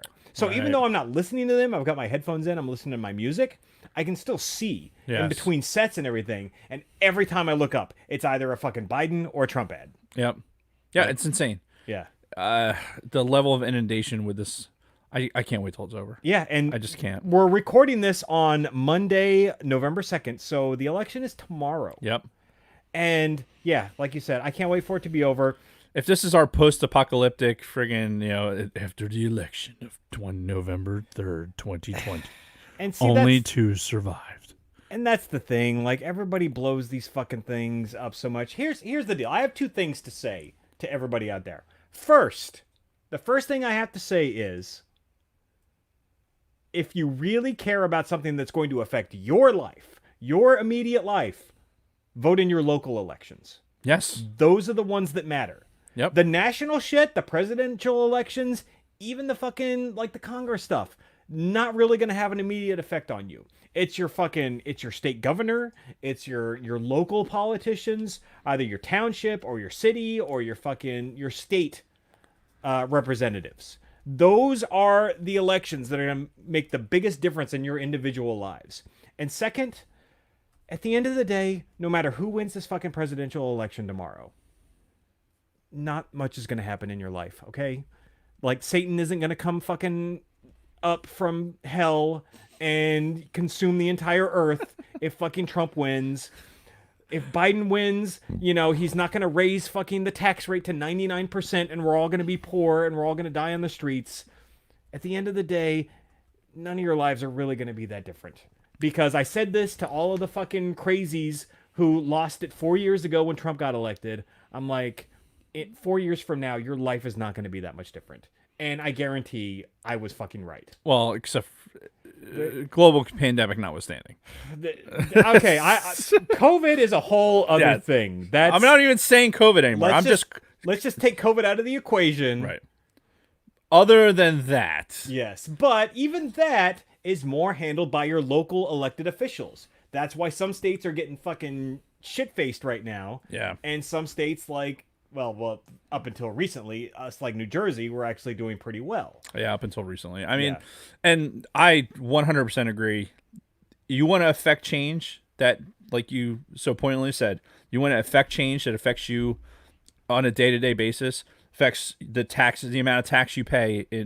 If you had a child in the school system, your board of elections, if you're unhappy with how the schools have set up for COVID, that's the Board of Education. Those are the people that are representing your student, as an elected body. Vote for those people. Know who you're voting for. Yeah. Now do a little bit of research. Just as you have this ability that, quite frankly, we got Veterans Day coming up next week. There's a lot of us fuckers that went out and sacrificed a lot to make sure that we could continue to have this type of discourse, whether we like it or not. I mean, I'll complain about the ads, but fuck, that is what it is. I can always shut it off. Yeah. I still have a choice. Some people don't. So, yeah, go and fucking who do you know? Who's on council? Who fucking running for Board of Education? Do you know what these people stand for? Is it just a fucking popularity contest? Which, by the way, it's a fucking popularity contest. All of it is. Yeah. It's a fucking popularity contest. What egomaniacal fucking dickbag can stand up there and fucking be the best? Yeah. Like whatever. You only if you really want to do something, and this is one of the reasons I don't get involved in politics, even though people have asked me. It's the fact that I'm going to be expected, like, to represent a certain point of view. I'm like, no. If you want me to come in and fix something, you need to let me go in there and fix it. You want a fucking cheerleader for one side or the other? Go find somebody else. You're not going to waste my time. Yeah. I'm not going to get myself involved in something that isn't going to affect change. And that's what you want. That's what you want in your officials. And sometimes you have an opportunity to find out who they are. Sometimes you don't. Yeah. But yeah, it'll be. Oh God, I'll be so glad when all this shit's over. As long as the country isn't burning to the ground. But well, like you said, I don't even want to go. I don't want to go there. All right, so I gotta drive to the base tomorrow. Oh, I know. Why don't we talk about our weeks? So, Yes. as you can see, I'm drinking alcohol, as I mentioned at the top of the show, but I completed Sober October. Yes. The entire calendar month. Yes, cheers to that. Yes. Congratulations, my friend. Thank you. You earned that beer. The entire month of October. Not only did I not consume any alcohol, I consumed 0 fast food, 0 sugary snacks, no candy, no cookies, no cake, nothing, no salty snacks, No Skittles. no Skittles, Skittles. and I went to the gym for 27 of the 31 days in October. That's remarkable. I added it up. So I did pretty well. I feel great. Feels really good to drink a beer right now. Yes. But I feel good, and I'm thinking about making this a regular thing. Like, I might start doing this, like, maybe not quarterly, but a few times a year. Yeah. Just have a cleanse like that, where you don't do anything, because I think the body needs that. Yeah, and I think you're fortunate that you've already. It's not like you weren't working out at all, and then suddenly, Sure. like, oh, I'm gonna work out now. I'm gonna fucking blow out my knee or something like that because I'm bending backwards. Yeah, I'm overdoing it. Benefit of being in the military, right? They pay you to fucking be in shape. Yeah. Be relatively fit. We all know people that are not that person. Yeah. But yeah, it's fucking awesome, dude. I'll bust your balls, but the stick-to-itiveness that it takes to, I mean, I can stop drinking. Like, all right, cool, because I don't really do that anyway. Yeah. Like, enjoying a beer or something like that, I would think after all this, like, that just, you don't have to fucking, I'm going to drink every day. No, you have your beer. Which I've done that before, so Yeah. that's... Well, we're going to try not to do that. I know, no, and that's what I'm saying. But yeah, no, thank you. And also, congrats to Lunar Girl, who actually took this journey with me. So Lunar Girl, who is a mainstay in the cantina and in the chat on our live streams, also did the Sober October. So, she used kind of me as some motivation to get through it herself, and she's lost a significant amount of weight in the month of October. Neat. I'll let her... reveal those numbers to the masses. But, awesome. She kicked ass too this month. So, and it feels good to, be able to influence other people or inspire other people to do the same. So, Absolutely. Yeah, I like it. Moving on. I still haven't figured out what I'm going to do for November yet. I'm thinking some kind of like a point system where, like, yesterday and today, like, I ate a candy bar yesterday. That was my congratulation to myself on November 1st. Was I ate a caramello, which is my favorite candy. Was that your dad tax out of the trick or treat candy, or you just no? So the people that we went trick or treating with, my buddy who I told you has the 3-month-old. Yeah, they bought me a caramello because they know that's like my weakness to try to see if they could break me on Halloween night. And I'm like, nope, gonna eat it tomorrow. So, but yeah, I ate it yesterday, and then I was going to get Taco Bell for lunch today, but apparently the Taco Bell that's right outside of base, they don't do dine-in at all. It's only drive-through. Yeah. So I'm like, well, fuck that, because it was like on my way home and whatever. Speaking of which, I have a new schedule now at work. Okay. Because of COVID, because of all of the rising COVID cases nationwide and here in New Jersey, they've now mandated that we go to this like split shift schedule. So I have to be at work at 6 in the fucking morning. I have to be there at my desk, ready to work at 6 a.m. So what the new schedule is it's 6 to 1 o'clock, and then you telework for the last 2 hours of the day. So, I left work at 1, was going to hit Taco Bell on my way home. They didn't have dine-in, so yeah, whatever. But, so I haven't had that cheat meal yet. I've only had like a candy bar and now beer.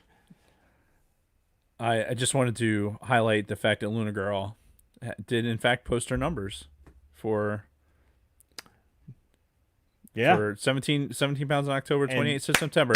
Yes. Fucking excellent. Well done. Yes. That is fucking awesome. And then the opposite of that is apparently in Boise the uncle tax is 80% of the candy. So man, that's pretty steep. That's a steep tax. Those are far left numbers right there. So all right. But I'm sure they're delicious. Yep. Moving on. We kind of already alluded to it, but the fucking weather lately has been so goddamn cold. And I don't know, where's our global warming, right? Because every year up to now, it's been a gradual decline. Like, it really hasn't been getting cold until like after Christmas here in Jersey for the last couple of years. Like, where it's been kind of chilly, but then after Christmas, like late December, January is when like the fucking stupid cold hits. Right. For some reason, it's here at the end of October, beginning of November. So yeah, it's hard to argue that climate change isn't a thing, but it's right. not, and I say that facetiously, right. Of course. Well, no, I think what the problem is that their view of climate change is not accurate. Right. Well, it goes back to that whole Simpsons episode where, they get that massive snowstorm and Homer tells Lisa, "Oh, look, Lisa, looks like I have to go out and shovel 6 feet of global warming today." And, she's like, global warming causes extremes at both ends. And right. He's like, "Oh, so making it hotter makes it colder. That makes a lot of sense." And, when you start talking about temperatures in the ocean and the circulation and how the jet stream is and, pulling Arctic. I mean, you can draw circles and arrows and fucking maps, Sure. and that's not what this podcast is about. But I think generally speaking, people have an expectation like, oh, it's global warming, right? Yeah, yes, and no. Yeah. I mean, it's not going to be warmer forever. If anything, well, and this is the beginning of a fucking ice age. That's going to take like 1,000 years. It's why they rebranded it too. Like the global warming brand wasn't working, so they rebranded it to climate change. Mm-hmm. So that's why it's nobody. Well, certainly more accurate. Sure, yeah, but that's it was they had to change their image a little bit because the first image wasn't working out so well. So moving on with the rest of my week, talked about my work schedule. I feel like I'm kind of Dave now all of a sudden. So I woke up this morning, don't know what the fuck I did, but the top of your hand where like these fucking tendons that like connect your wrist to your fucking fingers, all of a sudden they're shooting pain through all of those fucking tendons. Like if I bend my wrist forward like this, I feel this like excruciating shooting fucking pain right here. I didn't do anything. Right. I don't know how the fuck it happened. I just woke up and all of a sudden now my fucking hand hurts and I can't make a hard fist and I can't tilt my fucking wrist forward. Is that just like being old or what? I don't know. You're the expert in pain here, so. Well, what I will say is that sometimes you got to look at what you're doing, right? So, are you jerking off excessively? Not really. Okay, so no, that's actually not... less than normal okay, recently. So that's odd, but fair enough. Listen, most of your life, the majority of your life has been involved working on a keyboard, on a computer. Yes. Most likely and not in the proper position for your wrist to not develop some sort of carpal tunnel or something like that. At some point, that's going to catch up with you, right? Especially because you're playing the piano, you're playing the guitar, you're doing all these things that are different with your hand. You're going to start feeling that. So I think you just got to remember that you gotta stretch. I did play both for a good amount of time last night, like Yeah. piano and guitar. And it's going to do that. It's like any other muscle. You just got to stretch beforehand. Yeah, but it doesn't feel like it's a muscle. It Doesn't feels matter. Like, it feels like it's the fucking tendons. Remember, there's the tendons, and then there's seething for the tendons, and then all that stuff has to go through certain point. These small areas in your wrist that all the tendons and everything have to go through. Yeah. Like any inflammation in there at all will refer pain down into your hand. So You can do things like ice it, stretch it, do things like that. Just remember that it's not. It's this is what Dave has to do all the time. Dave has to be able to like remind himself like this is why this is the way it is. Something's just what the fuck. Something is it just you can't explain it. But yeah, you've been playing the piano, playing guitar, doing all those things. Yeah, you're going to get a little bit sore. It just is what it is, especially when you're doing something new. It's when it persists. That's why it says if it lasts like a couple weeks, then go see the doctor. Otherwise, it's probably just some like a micro tear or something, and there's some little inflammation, and that goes away. Yeah. Well, today was day 1, so we'll see. Yeah. But yeah, Start the clock. It's a weird. We'll see 2 podcasts from now. We'll see how it feels.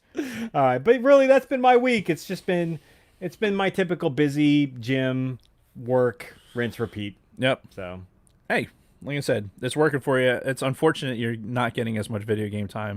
yeah. But who the hell does get that time? Honestly. Not any real adult. Yeah. I mean, quite frankly. So, all right. Well, what about you? Who the fuck wants to be a real adult? That's nobody. But unfortunately, we're kind of forced into being it. so. Speaking of adulting, over the weekend, Kathy and I, we unplugged for Halloween. We decided a couple weeks ago that, I'm not. I mentioned it last week. I'm not really into the Halloween thing. I don't like strangers in my fucking coming to my door. It's a whole thing. So we had decided a few They're weeks. fucking kids. Come on. There's fucking seedy adults in there too, like that are standing there casing the place. It's like no, fuck you, go away. All right. Anyway, Fair enough. I have issues.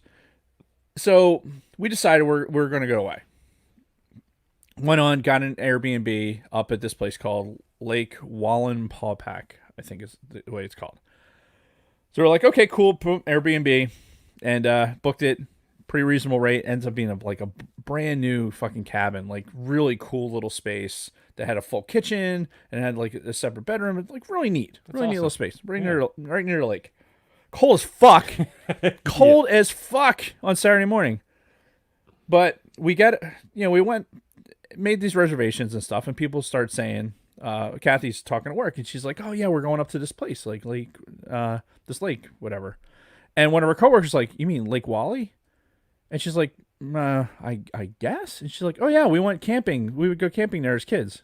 Like, we picked this place completely at random. Yeah. It's like, oh, we're looking at the general Pocono area. Here's what's in Airbnb. Here's what we kind of can afford. It's what we want to pay. Okay, cool. Let's pick this place. Yeah. So it ends up that fucking 3 people, Lunar Girl notwithstanding, 3 different people were saying like, "Oh yeah, we used to summer up there all the time." Yeah. Like, I've never even fucking heard of this place. I've spent most of my life here. Yeah. Like, and I'm really familiar with the Pocono area. Never heard of this fucking place before. Huh. It was the second largest fucking man-made lake in Pennsylvania, which makes you wonder what's the first one. Right. But really, really neat place. Like, for a man-made lake, they put a dam. Basically, they put a dam at one end of this valley in the mountain and filled it with water in the 20s. Okay. Right? So it's huge, but like there's like foundations of towns that were fucking flooded. Like when there was a town in the bottom of this thing. They're like, this is the 20s. Nobody give a shit. Yeah. They're like, no, move everybody out of the town, and we're gonna put a dam right here. Yeah. And then we're gonna like it's from an engineering standpoint, it's fascinating because they built this dam and they put a 13-foot diameter pipe at the bottom of it. Then they filled this with water.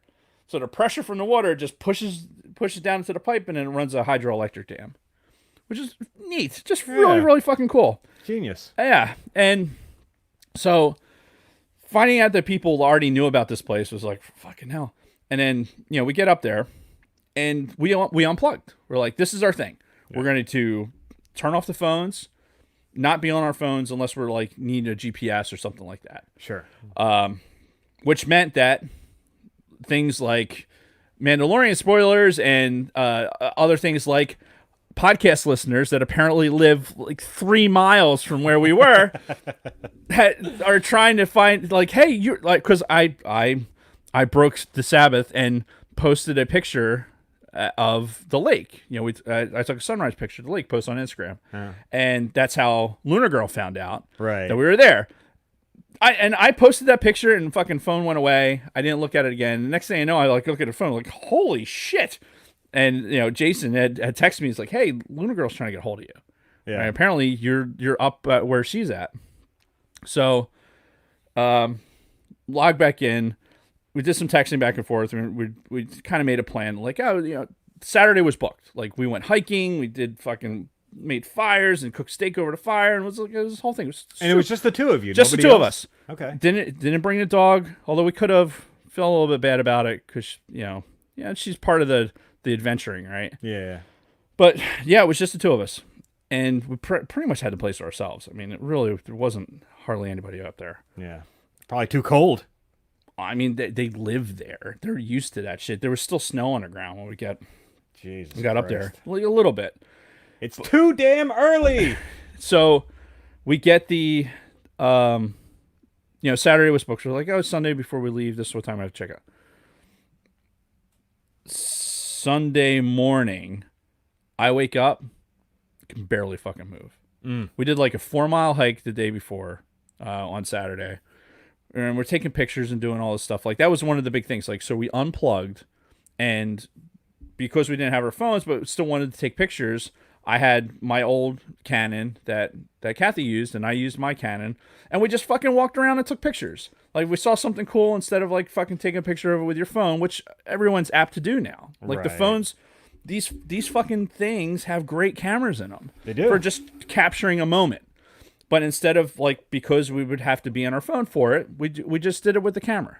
And then we downloaded the pictures after the fact to see what we had. Really cool. I highly recommend it. Unplugging was, even though we didn't do it 100%, unplugging was just gratifying.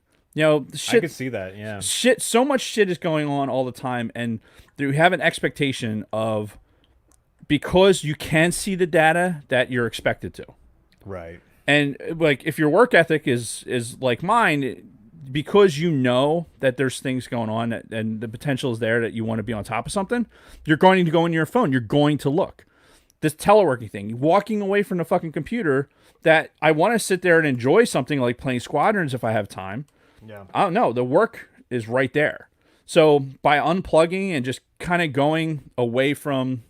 we're not off the grid. There's obviously cell service and people live out there. So it's not completely off the grid. Yeah. But it was nice. It was nice to unplug. So anyway, I wake up Sunday morning, and I feel like a bag of smashed assholes. I can barely fucking move. Which is typical for you. You overexert yourself one day, and then you feel terrible the next day. You pay a penalty. And I was paying the penalty. So started moving around a little bit, and... want to get a cup of coffee for Kathy. There was a Dunkin' Donuts like within 10 minutes. I get in the car. The fucking the antifreeze light was on. We were talking about it before. Like, it's low antifreeze. Like, what the fuck? I didn't even know cars had that. Yeah, I got the car's got a sensor for everything. Right. It's a space car like the Volt. I'm sure the Volt won't tell you, right? Because you still have a radiator because you have the it's got a gas engine. Yeah. So anyway. I'm like, fuck. So I feel like shit. Now I'm looking at this thing, and it's not like it was busting out. I didn't bust a hose or anything. It's a fairly new car. Yeah. But I knew that somewhere in these travels, I'm going to have to find a fucking auto parts store and top this thing off when I'm barely having issues moving around. Yeah. So I ended up, unfortunately, I had to cancel on Luna Girl. But it's 3 hours away. Like, and I fully envelop, like, I like the Poconos. I really enjoy it, especially in the wintertime, like fall, winter, because the views from some of those vistas are amazing. You had really good astronomy viewing. Like, I was going to ask you about that. Yeah. So the only issue with this weekend was the moon, the full moon, that we had that blue moon. Yep. And it was so fucking bright that it overwhelmed almost everything. Like, you get a really good look at Jupiter and Saturn right now because they're kind of paired, almost like the twin suns in your fucking shirt. Yeah. And then Mars is crazy bright. Right. But, yeah, Mars has been bright for like a month now. Yeah, this is like the closest it's going to be for like 1,200 years, some bullshit. Holy shit, but, really? Yeah, so, and then you got the moon kind of came up right behind Mars. It was like, hello! And it's just so fucking bright. It wasn't even worth trying to take a picture of anything just because everything was too bright. Yeah. It was fucking cold. Did I mention it was cold? Yeah. 22 fucking degrees at one point. Fucking hell. Fucking cold. So Kathy gets me up at balls early. Like this is Saturday morning, right? We got there Friday, Saturday morning. She's up, she's moving around and shit. I'm like, oh my god, this is the worst ever. And she's like, oh, she went down to the lake to fucking catch the sunrise. And she comes back, she's like, oh, it's awesome, sunrise. I'm like, ugh. I fucking drag out of bed. Then I'm like, all right, if I just take a shower, and I go out, I was like, no, if I take a shower, then it's gonna be longer. I'm gonna miss it. Get out there, ended up being amazing. Like the fog was on the lake, the fucking sun was just hitting the trees just right, and there was still good color on the trees. It's we're past peak for the foliage, but really good color and everything. I was like, this it was a good start to the day, even though it was fucking I couldn't feel my extremities because it was so fucking cold out. But yeah, that was honestly the rest of my week is just fucking irrelevant. It is irrelevant when you have a nice weekend like that and you can unplug. No, it sounds awesome. I highly recommend it. Sounds like something I need to do soon. Yeah. Oh, it's totally worth it. I did want to mention though, friend of the show, Chad Vickers, aka Dutch, purveyor of the Helmet Fire productions. Yep. I know he was in earlier for the Star Wars podcast. He hooked me up with a birthday present. He actually got me a handful of things. I'm like, oh my god, it's fucking awesome. So the story behind this shirt. And it's a Star Wars themed shirt. It says, "I shoot Fro." No, it says, "I shoot raw." Raw. And then this says Fro knows photo. Yeah, so I don't get the reference, but it's in the Star Wars font with the starry background. So the background for this is this guy. His name's Jared Poland, and there's a picture of him on the back of the shirt. He's got this like giant fro, right? Yep, and a camera. Yeah, Vickers turned me on to this guy. He's like, hey, he's a Philly guy. He's fucking hilarious, and he's a really good photographer. He was on campaign. He was Bernie Sanders' photographer while he was on campaign. Okay. Legit photographer, really funny, like YouTube stuff. Really just like kind of, you'd like him. That sense of humor. Okay. That he has. But the main thing is he's a really good photographer, and he does this whole thing where when you're photographers, you get a camera and it like produces a JPEG. That JPEG does not manipulate. Like you can't make a JPEG look as good as you can like a raw picture file. Right. Because the raw picture file lets you get in there and really make finite adjustments that really make a picture look good. And that's a lot of photography is like, here I'm framing this shot and then I'll go into something like Lightroom and brighten up areas that I couldn't do or anything else. And, you do that on a raw photo file. So Vickers got me into watching this guy. He's super fucking funny, but he'll do this. He has, he'll do like a mashup thing. He had a He-Man one. Oh, it nice. basically does the same. Like every shirt, you see him in a YouTube video, he wears a shirt like this every fucking day. Nice. He's got one of these shirts, and he's got all these different ones. And Vickers hooked me up with the fucking Star Wars one, which was fantastic. And he also got me a Back to the Future one. Ooh. And it's the same thing. It's in Back to the Future. You'll have to wear that next week. Yeah. So they're so comfy too. I was slightly concerned. I've seen him wear these shirts all the time. I'm like, man, I wonder what that's made of. And it's actually one of my favorite t-shirt companies. It's nice and nice. T-shirts, you can go wrong with a t-shirt. Yes, you can. You can get some cheap material that you never want to wear it. Like, this is very wearable, and I'm extremely grateful. Thank you. And then, oh, by the way, Eagles still in first place. Yeah, they beat the Cowboys, which I'm always a big fan of. So, yeah. So, before we move on to our main topic, same. Do you have? It's right here. It's right to here. Yeah, we need to handle a situation. So, we will be right back after this word from our sponsors.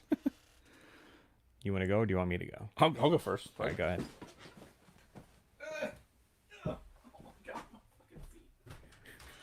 Just watching him hobble out of the fucking studio. This has been a fun night. What a great night this is. So, we're talking about Mallrats. After this.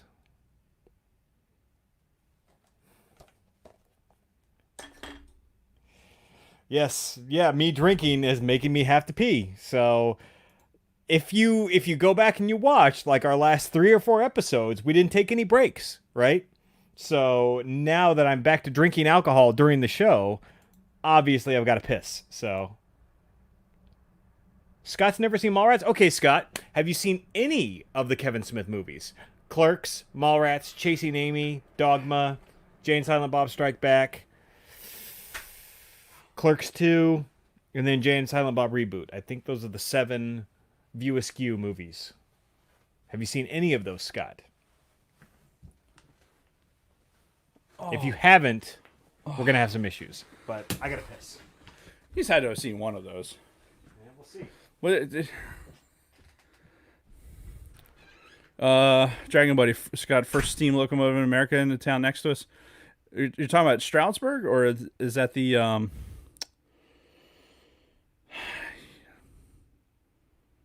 a lot of cool train stuff out there, I will say. I'm with Scott. I'm in the trains. I have my train sets, my O scale train sets that I like to put together. The Honesdale. Okay, yeah, I think I drove by it to go to the Walmart. If that sounds right. The Starbirds line. Yeah, very, very cool. Dude, I am still, like, I'm fascinated by, man-made lakes are, they're all over the fucking place. But the fact that you, like, here's this valley, and Pennsylvania Power and Light's like, you know what? We could do a hydroelectric dam if we put a fucking 1,200 foot long dam here, and then let these creeks fill this valley up with water, and then we'll just put a 13-foot diameter fucking tube in the bottom of this dam, and then the water pressure will just push water out, and then we'll fucking spin a turbine and we get power. Sure. Brilliant. Start doing it in 1926, 27, and it's like it's still a functioning thing. Talking about America when it was great and full of innovation. One of the things that Kathy and I had read about, I guess, in certain areas of the lake, like there was a church that was still in the water, like you can see the steeple, which to me seems a little far-fetched, especially something that's made out of wood being in water like that. How does wood get so hard? The wood became hard over 1,000 years ago. Sorry, different thing. Walmart's just before Honesdale. Okay. But yeah, just fascinating area. And I'll tell you, I could see why people would go up there for the summer, because it's 52 miles of waterfront. So there's boats everywhere. Boats. Everybody. It's just fucking marinas and boats and fucking all this cool stuff that's right on the water. And all the ancillary stuff and campgrounds and things like that. So I could see it being a really crowded place to be in the summertime. I'm just gonna reset my mic now. Right. Meow. Chris's great uncles helped dig well on Pome Pack. Do you guys call it Lake Wally? Like, do the locals call it Lake Wally, or what do you call it? Inquiring minds want to know. Can you still hear me? Is my mic good? Is it good? All right, Listen to Podbelly. All right, I'm gonna assume we're good. Oh, that we should do the farmersonly.com, but with Podbelly. You don't have to be lonely at Farmers Only. I have no idea what you're talking about right now. You've never seen that commercial? I mean, I know I don't watch TV. I don't watch TV either, Didn't but we I've heard that establish this already? I've heard that fucking commercial. I know there's people out there that have heard farmersonly.com, and that's the fucking theme song. All right, well I'm gonna incorporate it into a Podbelly thing. Sure, you do that. 30 seconds of silence starting now.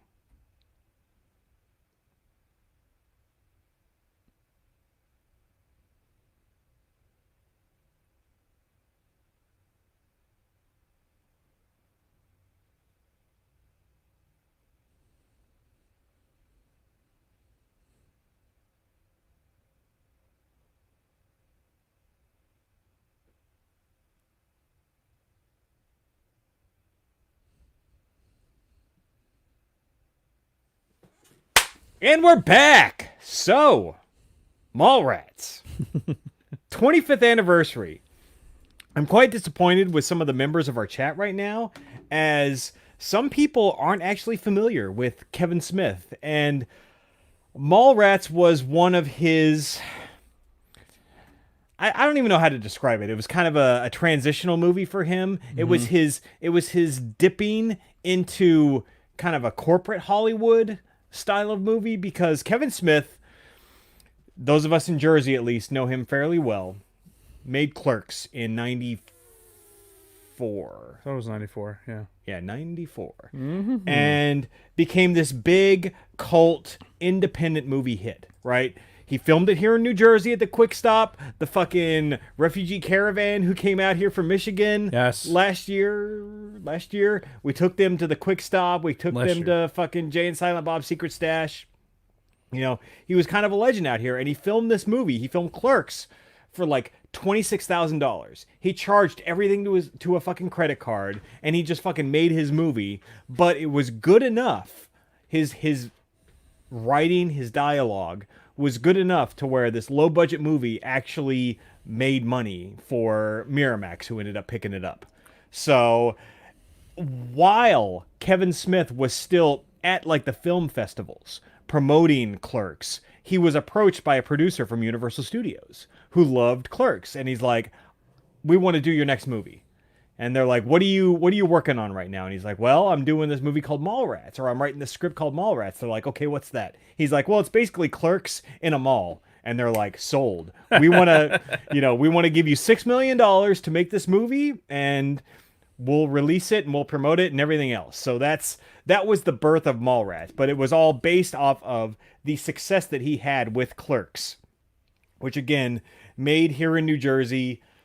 Fucking Kevin Smith is a New Jersey guy. Yeah, all of that. So, Mallrats was released October 20th of 1995. So, you graduated high school in 94, right? Right. Yeah, so I graduated in 95. So, in October of 95, I was still in my one and only semester of college that I went to immediately following high school, which, at that time, I had a fucking girlfriend who was a piece of shit, but she was a fucking drain on my soul. And 37. I had a job at the time. I was working full time as a security guard at a Ford dealership. Right. And I was still trying to go to college at the time, which college was like the last of my priorities at that point in my life. And things like movies was also pretty low. I had no visibility on Mallrats whatsoever. It was about this time where a good friend of mine, Doug, had actually introduced me to the movie Clerks. So, no thought of Mallrats whatsoever, but I was just starting to get familiar with the movie Clerks when Mallrats came out in October of 95. So, I didn't see Mallrats until probably 97. So, Kevin Smith's third movie, which we're going to kind of touch on a little bit as we go through Mallrats, his third movie, Chasing Amy, was another more independent movie, but it actually got a lot of national attention. And Kristen, who I had just started dating at the time, had seen Chasing Amy already, and she introduced me to that. We're watching it, and they mention a couple of things in that. They mention, oh, my best friend fucked the dead guy in the bathroom of that convenience store you're talking about. I'm like, wait a minute, I saw that movie. That was Clerks. Doing a little bit of internet research for the internet that you had in fucking 97, 98, realized, oh, these movies were all made by the same guy, and this movie Mallrats was the middle movie of this trilogy that existed at the time. So I obviously had to go see it because I loved Clerks, loved Chasing Amy. Come to find out, there was another movie in between, Mallrats. So eventually, I think it was, I probably rented the DVD from fucking Blockbuster and watched Mallrats for the first time, probably somewhere in mid-98, I want to say. Okay. So that was kind of my introduction to Mallrats. Do you have any recollection of how you stumbled across any of these Kevin Smith movies? Well, the Kevin Smith stuff, I think it was my cousin Rick who friend of the podcast, our Alaskan contingent. Yes. He's just recently went back to Kodiak. I want to say that it was in a circle of people that they were talking about Clerks when it had come out, and it was still just very like, like it doesn't seem like it would be very, very good, but it was interesting because it was local, Right. and local is relative, right? North Jersey, for people that live in South Jersey, and I grew up in South Jersey, right? Mm-hmm. And I've lived here for 20 something years. Yeah, there is a definitive divide in this state. Mm-hmm. Where there's North Jersey and there's South Jersey, and this Clerks thing seemed like more of a North Jersey thing. Yeah, but it's and I didn't pay it that much attention, but was told that it was good, and watched it at some point. Probably like 96. Like I want to say like it was before my son was born, but it was after high school, so somewhere between 95, 96, right? Yeah. So that was my first Kevin Smith experience. I didn't really see another Kevin Smith movie until Dogma. Oh, really? Dogma is in my top movies of all time. Oh yeah, for me it's my top Kevin Smith movie for sure. It is, and maybe it's more commercialized or whatever. Say what you will about Dogma, but it is by far my favorite Kevin Smith movie. Yeah. I love Clerks. I love the concept of it. I love the humor that's there. But it's something that you have to kind of experience it. It's not as entertaining. It's more about the experience of it. Sure. And the fucking one-liners. I mean, let's face it. Yeah. But Dogma to me is awesome. Just so good.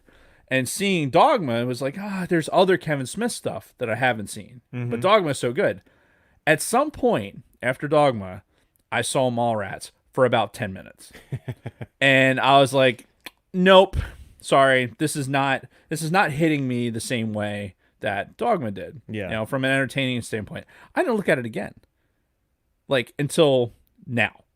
Really? Yeah. So from a movie perspective, Mallrats, zero impact on me whatsoever. Holy shit. On this recent viewing, I'm not sold on it. Like, but I get it. It's one of those things where when you're a Kevin Smith fan and you're looking at his body of work, you appreciate these movies. And this is why, like, it from a theatrical release, it didn't do shit in the movie theater. No, Mallrats was effectively a bomb. Like it lost money at the box office. When the Kevin Smith the Kevin Smith following started developing, and Jay and Silent Bob Strikes Back, and doing all these other things, it was like, people did the same thing. We're like, well, let's see what other Kevin Smith stuff is out there. Mm-hmm. And I think Mallrats turned into one of those things where like hardcore Kevin Smith people were like, oh, you need to be watching Mallrats. It's just as good as anything else that we're watching. So, but I never enjoyed it. I watched it. I was like, yeah, okay, it's interesting. Shannon Doherty, in her. Okay, well, we'll talk about the women of Mallrats as we get deeper into it. Let's just talk about your experience. But that's it. Like up until recently, with an Amazon Prime, viewing experience, that was probably the first time I've seen it. And I'd be lying to you if I said I paid attention to it 100% of the movie. I'm not.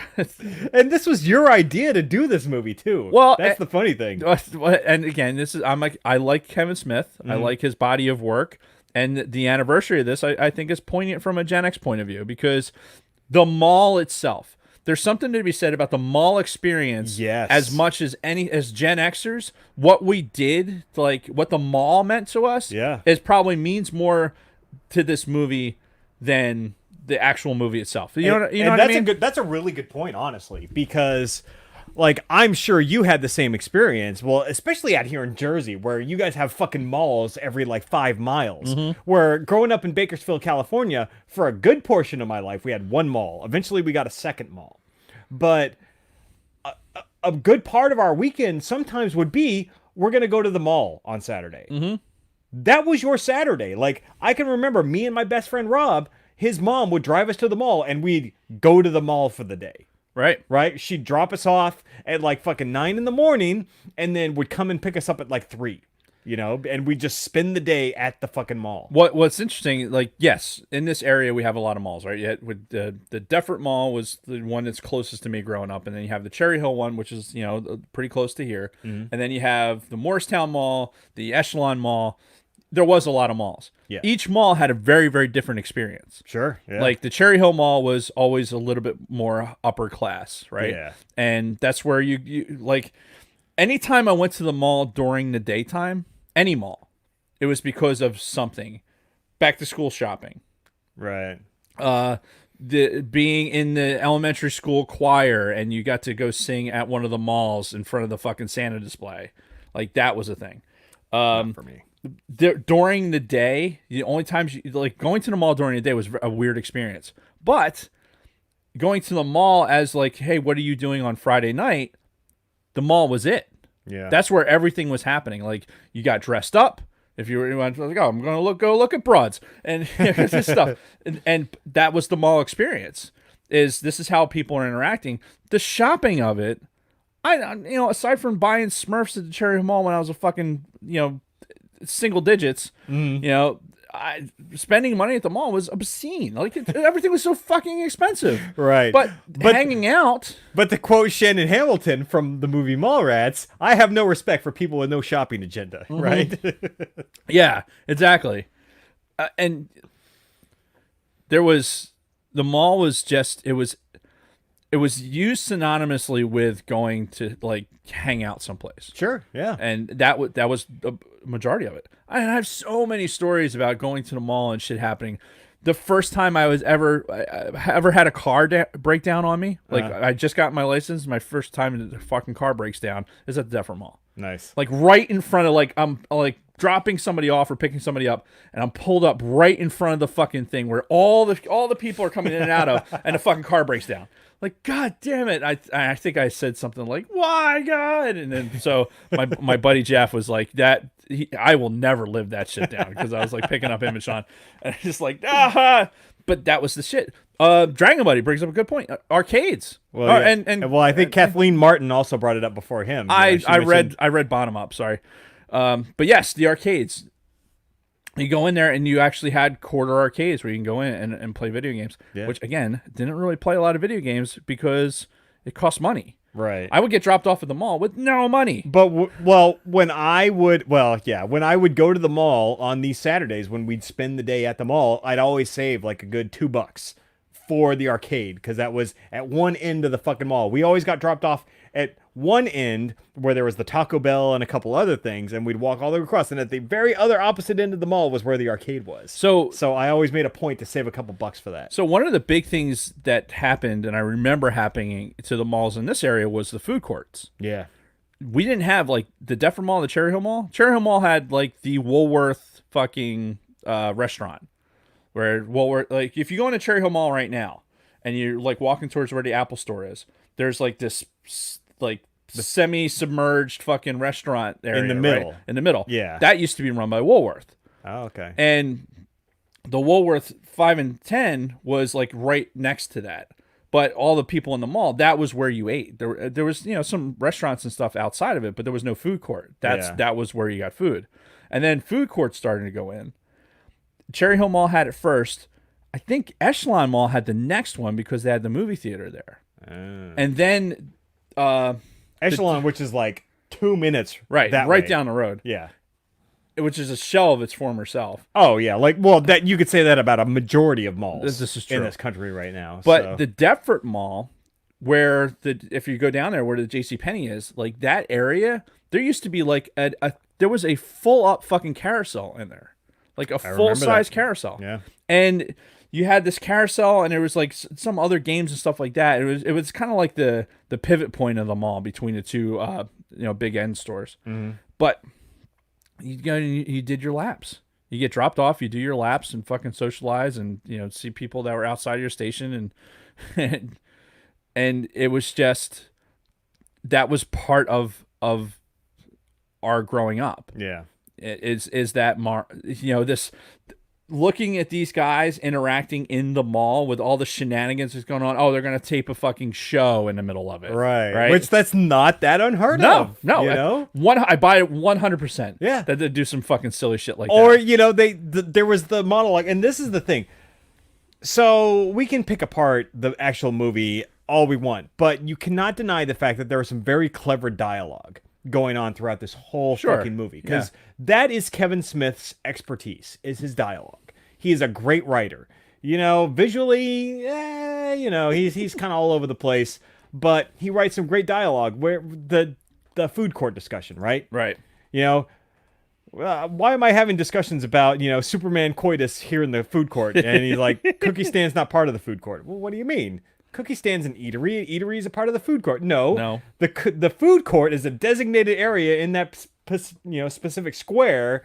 Where the cookie court or the cookie stand is, you know, a place for mid-mall snacking. So either way, they get into all these fucking semantic arguments about the mall and everything else. But and for me, you're 100% right. And then the conversations that you have with Jay and Silent Bob. Yeah. Like the Star Wars reference, because Kevin Smith, huge comic book nerd, Star Wars, all that stuff. You're guaranteed to get some Star Wars reference in his movies.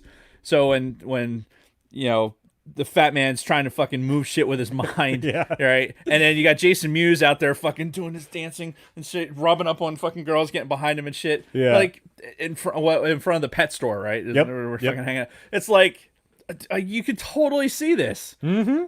What Kevin Smith does phenomenally well is giving Jason Mewes something that, like, here, do these things, and people are gonna love it. Oh yeah, like that character, that's that dude, right? And if you look at the production of this movie, Universal didn't want Jason Mewes as Jay in this movie. They wanted either Seth Green or Breckin Meyer to be Jay in this movie, because Jason Mewes was just some fucking pothead off the fucking street that Kevin Smith pulled into Clerks. But he was Jay, and that's what he based his character off of, was the person that Jason Mewes actually was. Yeah. So he had to fight tooth and nail to get him cast in this fucking movie. But when he got him on set, when he was doing his fucking, all of his shit in front of the pet store and everything, and the Universal execs saw that, they're like, yeah, we'll keep him. Yeah, exactly, because that's that fucking character. You can't put anybody else in that role. No, not at all. Even when he was like, you know, there's times when, you know, obviously some of the drugs and other stuff were affecting him a little bit more than others. Yeah. But all in all, it's a lovable character. Right. And the interactions with him and Kevin are fucking great. Yeah, and Jason Mewes' like history with drugs is very, you know, well documented. They did a commentary for this 10th anniversary DVD that I have. There is a commentary from Kevin Smith, Ben Affleck, Jason Lee, and Jason Mewes. Jason Mewes fucking stoned out of his fucking mind through most of the commentary. Every once in a while, he'll like sit up, he'll go, "Snoochie boochies," and then he'll fucking pass out again. It's fucking crazy, but you know, again, you're gonna get some great fucking character from that lifestyle, I guess. So anyway, going back. So I did want to bring up this 10th anniversary DVD that I have, because after like Kristen had exposed me to Chasing Amy, and then I realized Mallrats was a thing, I immediately got this on DVD. Mallrats was one of the first fucking DVDs that I owned outside of Clerks and Chasing Amy and Happy Gilmore and fucking The Waterboy. Those were like the first 5 DVDs that I ever owned. But then when this 10th anniversary came out in 2005, I scooped it up. It's got an alternate cut of the movie, because I don't know if you've noticed, but there's a lot of weird inconsistencies in Mallrats, because they had a completely different beginning of the movie that had been filmed and produced and everything. Test audiences didn't like it, and Universal decided that it took them too long to get to the mall in this original opening, because it all started the night before at this like governor's ball, and TS accidentally like shot the governor, and it was all kinds of crazy shit. But there's references to that throughout the whole course of the theatrical cut of the movie. Right. Anyway, so I bought this 10th anniversary, and I want you guys to look at something, because you might be able to see a little signature right there. You see that? I do. That little signature? That's so about 6 years ago, at the Philadelphia Comic-Con, Stan Lee That's was a special guest.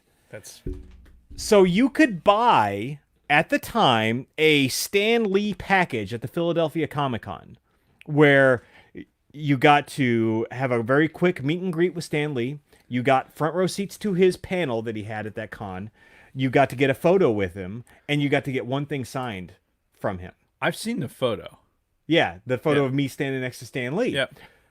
So at that Comic-Con, they're like, well, you get one thing to be signed by him. Of course, everybody's got like fucking like, Spider-Man early issues or whatever. Like any of the fucking comics that he made over the years. They've got those. I'm like, I was never really into Marvel comics, but I've got this fucking, Mallrats DVD that Stan Lee was a big part of. So I roll up to the fucking line. I put the fucking DVD down. His assistants like look over. They're like, nice. And then it gets up to Stan Lee. Like I'm as close to Stan Lee as you and I are right now. Right. I hand him this Mallrats thing. He's like, Mallrats. All right. I like it. And he fucking signs it. And he's like, hey, awesome. Have a good day, Nice. So that signature is that of the late Stan Lee from 6 or 7 years ago. I can't remember. I got to go back to my Facebook and look at the dates. Like see when it was posted. Yeah. That's fucking phenomenal. And this is why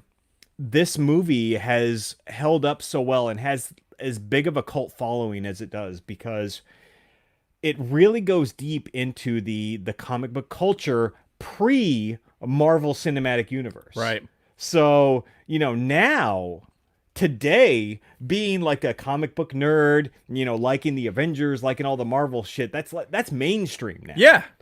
In 95, that was far Yeah. from mainstream. Yeah. There was being a nerd in those days was you might as well have fucking some sort of lesion on your face. Yeah. Like you were there was no it was it. Like you were totally isolating yourself in a whole nother class of people that obviously you're looking at people in the mall going like, wow, look at all these popular people that are wearing their Z Cavaricis and shit like that. I will never be that person because I'm into this other shit like Star Wars and shit like that. Like, I'm not gonna be able to get in there, anyone.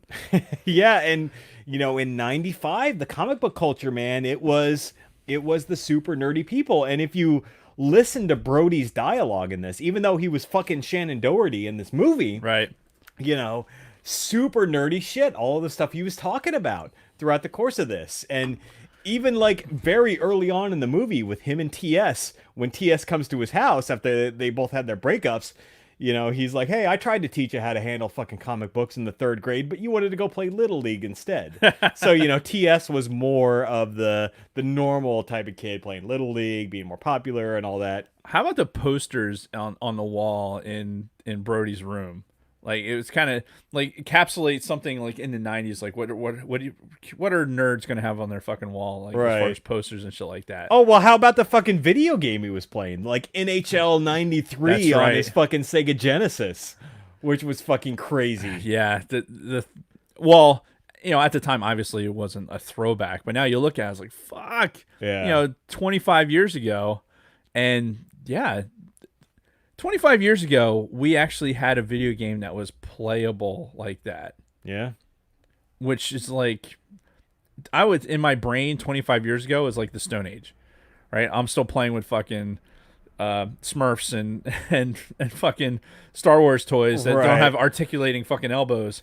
And yet, 25 years ago, I was out of high school and we had NHL 93. Yeah. It's like those type of games. It's just like, holy shit. Again, aging us as Gen Xers. So, okay, before we get too far into this, the opening scene of this, where TS drives up to Brandy's house, completely reshot. This was all part of the new beginning that they had to film because test audiences didn't like the original beginning. Universal said it takes them too long to get to the fucking mall. So where TS drives up to Brandy's house, and they're talking about Julie Dwyer, and this is like our first link to fucking Clerks, by the way. Right. Where, she talks about, did you see Julie Dwyer last night? He's like, yeah, I told her that the camera adds 10 pounds. She did a bunch of laps, had an embolism. Like, direct link to fucking Clerks when they talked about Julie Dwyer dying. Yep. Which, by the way, in the timeline means that Mallrats took place like a day or two before Clerks took place. But I digress. I didn't even pick up on that. Oh yeah. Oh yeah. Okay. Well, because, after I had discovered this movie, like I watched all three movies back to back like several times over to like pick up on all these references, Clerks, Mallrats, and Chasing Amy.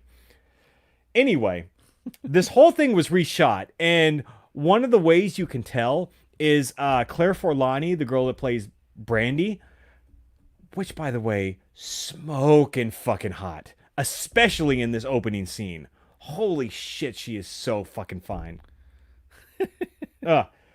But she's British, and she had a really tough time hiding her British accent in these reshoots. Like, she got better later on in the movie because that stuff was filmed months before. Right. So when, she's telling TS she can't go, she's like, TS, I can't go to Universal Studios and all that. I'm like, what? What is going on? What here? happened to your voice? Right, exactly. So, you pick up on that as... Which is really funny. You think about British actors that have American accents that hide it so well. People like the Tom Hardys and shit like that. Mm-hmm. Whereas you don't even think about it until they fuck it up. Right, exactly. And if you watch the rest of the movie, she hides it pretty well. She has a pretty good American accent. But yeah, in this opening scene, just listen to Claire Forlani talking. I have to listen to it again. You can hear that British accent coming back. So yeah. Speaking of Secret Stash. So yeah, she breaks up with him.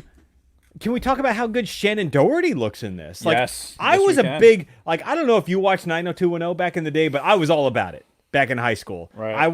I was all about fucking Saved by the Bell, Beverly Hills 90210, and fucking Melrose Place. Right. Those were all my soap operas growing up. You had to have something to put in your spank bank for, those moments when you need it. Yeah. And those were filled with spank bankable material. Mm-hmm. And, I didn't really, care much for Shannon Doherty back in the 90210 days. I was much more about fucking Kelly, whatever her name was, the blonde. Jenny Garth. I was all about her for 90210. But now going back and rewatching Mallrats, I don't know if it's just because she was fucking younger, more vibrant or whatever, but fucking Shannon Doherty looked pretty fucking good in this movie. Yeah. Well, I think for me, it was like there was like an Irish connection too. Where you look at it like, look at that. Yeah, I like that. Yeah. Yeah. That was, yeah. And then later on, when we get Joey Lauren Adams joining the fucking cast, she's smoking fucking hot back in the day. And, this was a year or two before Chasing Amy, where she was, she was the lesbian from that movie. But, yeah. I almost threw that out. All the women in this movie, just fucking. Oh, they were, Kevin had the, he got them in their prime, right? So that helps. Yes, yes, it does.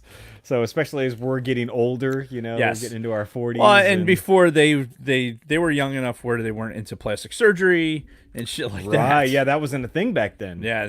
Where now all these fucking bitches, they immediately start getting lip injections and all this stuff, and they start. Oh no, my face is changing. Let's inject. And then they look like terrible. The Joker, and I'm like, I never want to look at you again for the rest of my life. Rest in peace, Meg Ryan. Yeah. She was one of those. She was one of those when she decided everything was cool in the gang until suddenly it wasn't. Yeah. Well, even somebody like Britney Spears, who was after our time. She got crazy fucking plastic surgery, and she just got crazy. That too. That too. Call it what it is. If you've looked, I'm not saying you should follow her on Instagram, but it's a fucking shit show. Mm-hmm. It's very entertaining shit show, but it's a shit show nonetheless. Yeah. So, but yeah, whenever I see these fucking young women getting the fucking lip injections and all that, I'm like, what are you doing? Megan Fox. She started fucking with her face right after the first Transformers movie. It's what are you doing? There was all kinds of crazy shit. You're the hottest woman on the planet. Why would you fuck with your face like that? Ugh.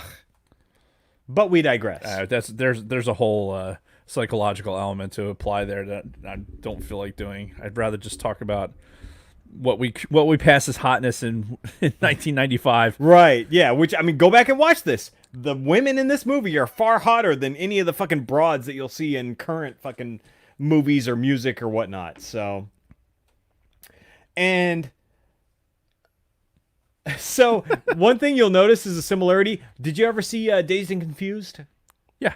Like the casting director for Dazed and Confused was also the casting person for Mallrats. No shit. Which is why you get Ben Affleck in this. Which is why you get Joey Lauren Adams. Right. Because it was the same person that cast both movies. So they cast a lot of the same people between the two. Fucking T.S., his brother was the main guy from Dazed and Confused.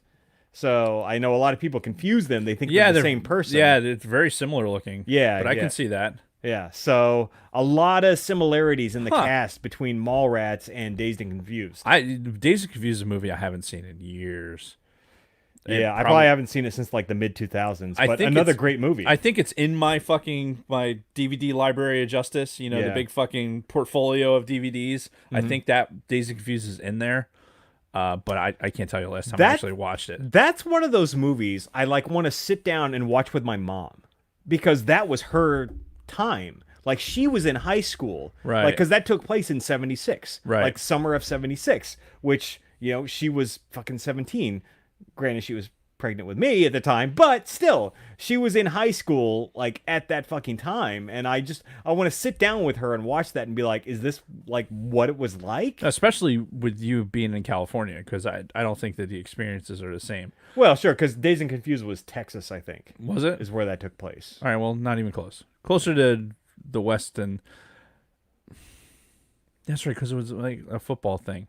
Yeah, that it calls in question. We're talking about like Mallrats, Clerks, and these Jersey centric places, right? Yeah. Just because that's where Kevin Smith's bread and butter is, right? Mm-hmm. When you start looking at experiences like Dazed and Confused or someplace that's like outside of that, you look at what high school was like and like how people interacted. Completely different thing. Yeah. Like those people were out on Mars for how like what their day to day was like, and that's what kind of fascinates me. Like for our experiences, like with movies and shit like this, like, well, you were already on the East Coast, right? When you started really getting into this, Yeah. So. Yeah, I saw Clerks in California like after high school, right? But everything else I saw after I moved to Jersey. Yeah, and digesting all this Jersey shit from that Kevin Smith is what seems. I mean, to me, is like, yeah, all right, all that shit makes sense. Yeah, and the way the personalities are, as opposed to something that's going to be some high school experience out in fucking California, which everyone seems like, oh, we're going to this multi-million-dollar place, and you get the fucking, like, what the movie we just did the other day. Fucking the movie with the guy and the broad from 16 Candles. Fucking oh god damn Breakfast Club. Breakfast Club. Thank you. Jesus Christ. I'm not even drinking. Yeah, like that high school experience. Like who the fuck has a library with a goddamn giant fossil in the middle of it? Right. At least with like a movie like Mallrats is like, oh okay. And they filmed it in an actual mall, right? Too, so it's like, well, yeah, all of this makes sense to me. Yeah. So, is there anything you want to talk about with this movie? I mean, you already expressed that you weren't impressed with it. I liked this time around. I liked this as being the continuation of what Jay and Silent Bob continue to be as this duo of characters, right? And even more than them, like there's so many other links to the other Kevin Smith movies. Yeah, right. The beginning of this movie, Brody talks about his cousin Walt who kept getting a cat stuck in his ass, right? And if you go back and you rewatch Clerks, Randall from Clerks talked about his cousin Walt who died from trying to suck his own dick and broke his neck. Yeah, so that's a link between those two characters. I didn't make that connection, but okay. Well, yeah, you got to be like a hardcore View Askew fan. But there's other links, too, between characters in Mallrats to other movies. Like Trisha Jones, the girl who sleeps with other guys for research. Mm-hmm. She's the sister of Alyssa Jones, who is the main character in Chasing Amy. There's a ton of other links, but... if you are a hardcore fan of this Kevin Smith universe, then Mallrats is a key part of this. Yeah, I can see that. I can see it, kind of like what I alluded to before was, I don't necessarily enjoy this movie for what it is, but I can see being a Kevin Smith fan, how you would go back to this movie and go like, okay, all of these things hit. Yeah. Yeah, I know. I'm like I said, this is you need to have this movie has to exist, like, and it has to fail in order to make everything to Right. what it is today. Exactly, because the failure of this movie is what got Kevin to go back into the independent scene, and that's how Chasing Amy came to Right. be, which, you know, another successful movie along the lines of Clerks, where also, you know, he met Joey Lauren Adams on the set of Mallrats, and I was watching a recent interview with him on YouTube. Excuse me. Like he was on a podcast last month talking about Mallrats and everything else because he used to date Joey Lauren Adams Oh no for shit. like a year after Mallrats was made, and then through the production of Chasing Amy, and she used to like the reason why he was so attracted to her was she used to be like a huge ball buster on the set. Like apparently she was like one of the guys. Nice. You know, he'd walk on the set and she'd be like, "Hey, fatty, what's up?" You know, and Nice. she'd constantly be busting his balls, and he fucking loved that. And he loved the fact that she was just acting like one of the guys. And I guess at one point towards the, I guess as they were getting close to the release of Mallrats, you know, they were doing, you know, Like pressers and promotion. shit like Yeah. that. And like, I guess he fucking asked her out. He's like, "Oh, I fucking miss having you around all the time." And they ended up just like fucking dating, and they were together for a year or two. Huh. Which was his inspiration for writing Chasing Amy. He wrote Chasing Amy with her in mind as the main character. So yeah, and you know, Chasing Amy was another big underground hit, but it got national attention. I remember seeing, you know, commercials on national TV for Yeah. Chasing Amy. So it ended up being a bigger thing, and then that success led to Dogma. So Right. it was, again, Dogma was his next dip into a more corporate Yeah, Hollywood. exactly. You know, big production Yeah. type thing. And yeah, all the things that needed to hit in Dogma led to that moment. Like, you know, Mallrats fails, you make Chasing Amy, make it another name for yourself. They're like, okay, let's make Dogma, and we're gonna get all my people in there, right? Get all the same. Get Jason Lee. Get fucking. Yeah, which you this know. was Jason Lee's first movie, by the way. Mallrats was. Oh, really? Yeah, his very first movie was Mallrats. That makes sense. They're pretty young Yeah. when that was going on. But yeah, get Jason Lee back. Get all these people. Get people like Chris Rock involved in Yeah. it. You know, get George Carlin involved in. And we could. I would love to do just a whole episode just on Dogma, Oh, yeah. because For sure. that's just not only just breaking down the movie, but breaking down what. There's so much to unpack in there about, you know, life and, you know, how things are viewed and yeah, that's it. I don't. It's one of those.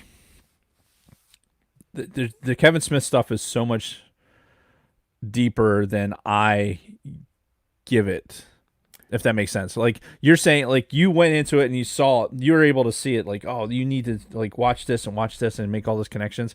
Whereas I don't tend to do that when I watch Yeah. movies. Like for me, it has to entertain me that little bit. Otherwise, my ADHD will go and go fluttering off. Whereas the constant like sight and sound that Dogma was fantastic. Right. And I mean, that was still Kevin Smith, but like talking about his original trilogy, you know, the Yeah. Clerks, Mallrats, Chasing Amy, Is a completely different experience. it is. And I really think that they kind of feed off of each other and they kind of need each other. And as a whole, they're a great fucking three movies. In fact, you know, as I alluded to before, if you remember going way back to the beginning of our Star Wars podcast, I saw the original Star Wars trilogy out of order. Right. I saw A New Hope and then Return of the Jedi, and then I eventually went back and saw Empire Strikes Back. Exact same story with the Kevin Smith movies. Saw Clerks, Chasing Amy, and then went back and saw Mallrats.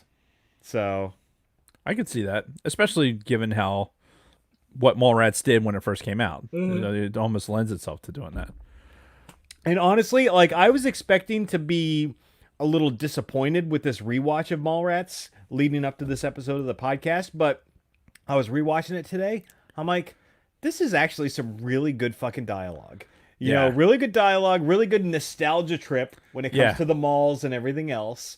And I think it's a lot better than it gets credit for, quite frankly. Well, and let's face it, right now with the anniversary, like all the stuff that Kevin Smith put out, it's made a significant impact financially as a DVD release and as a cult following. Yes. And yeah, it definitely found its audience on DVD. Yep. And it's made Universal far more money than they put into it. So yes, they lost $4 million initially from the production into the theatrical release, but ever since then, huge following. Yep. I'm obviously, like, idiots like me are buying the 10th anniversary, and I'll potentially buy that 35th or 25th anniversary. Yeah, because I think collection that came there's out. a bunch of special cuts in there as well. Yeah. And I know there was when we first started talking about this for the pod, Kevin Smith was on, doing stuff in person, like kind of doing Q&A sessions on like through Facebook or whatever, talking about this. Yeah. Like you would in a panel if it was a con, if we were still doing cons, Right, and which- it wasn't 2020. And he's so good at that stuff. Like, he is so good at thinking off the cuff and just improvising. And Right. you watch any of his public appearances, like the evening with Kevin Smith's or anything, like he can just talk forever and be so entertaining the entire time that he's talking. Yeah, even his fucking story about the almost the heart attack and almost Yeah. dying and was it Rogan? Yeah, he went on Rogan. Yeah, it was to the talk about big that. pod because that's where I heard it. Yeah, it was downloading Rogan's podcast. Yeah, like And he listen to brought Joe Rogan to fucking tears. yeah, As dude, he's telling that story. it's and he's I feel you feel like he's one of you, Yeah. right? If we, I mean I don't have even an iota the same level of storytelling that he does, but you feel like he came from a very similar place. Like these Pretty are things much, that yeah. entertain me. Going to the mall, fucking working at a fucking store that sucks. Star Wars, fucking bringing these characters that you interact with every day. Like what, this should be a fucking movie, and he fucking does it. Yeah. And he makes a movie. It's fun. The View Askew universe is fun like that. It is. Even if And- it has some of, not all of them hit. I'm just saying. No, but I mean, I'm telling you, go back and rewatch Mallrats now, because I think anybody out there would be pleasantly surprised. Anybody from our generation would be very surprised at how clever and entertaining a movie like Mallrats is today. Especially when, like we talked about at the beginning, where the comic book culture was an outlier. Right. It was not mainstream back in 95 like the way it is now, where it's like that's all fucking Hollywood is comic book movies and all this other shit. Oh, it's all of us that had all this repressed fucking nobody paid attention to what made us happy, and now suddenly all those people are in the business of making movies. Yeah. The Jon Favreaus and all these other people. Like, hey, you know what? Let's entertain us for a minute, and all these comic book movies and shit like that get And made. in turn, you obviously entertain the rest of us. Everyone, because we knew better. If people would have been paying attention. No, instead you have to fucking call us nerds and beat up us. What? So here's a question for you. Okay. Did you ever watch Three's Company? Yeah. So when Terry from Three's Company made the appearance in Mallrats as the topless fortune teller, did you get a little excited? Because I know I did. Come on, knock on my door. Yes. We'll be waiting for you. Yeah. It's hey, here's an idol that if I'm in Kevin Smith, and like, you know what? I'd love to see her. Let's get this broad top. How do we do that? Like, well, I'm gonna make a movie, and then but it's gonna require you to have your top off. I mean, are you cool with that? Priscilla Barnes was her name, the actress. Like, are you cool with that? Yeah. All right. Perfect. And then boom, make it happen. How do you how else you get Salma Hayek doing a fucking doing all her shit in Dogma? Oh yeah, her basic striptease. Yeah. In Dogma. Kevin Smith going like, I think she's attractive. yes, I'm I going want to her put to- her in a compromising position. Not like X-rated, but just like provocative. Yeah. Can you do that for me? Dance on the pole. Right. We're not gonna have you take your clothes off. Right. You'll be in skimpy clothes, but you'll still Right. be clothed. I'm gonna call you Serendipity, and it has a nice overtone to Yeah, it. yeah. Like, you want to do that? It's all part of the storyline. It's Oh, I could totally see that happening. I could totally see that being a thing. Yeah. All right. So what are we doing next? That's a good question. I don't think we have anything lined up next. Honestly. Well, hopefully I mean, nobody dies between now and then. Right. I have faith, though, that we will figure something out, and we will come back with a quality show next week, We will. as we always do. Sweet mother of God. And just to close this one out, all of you out there, go watch Mallrats. I think you'll be pleasantly surprised.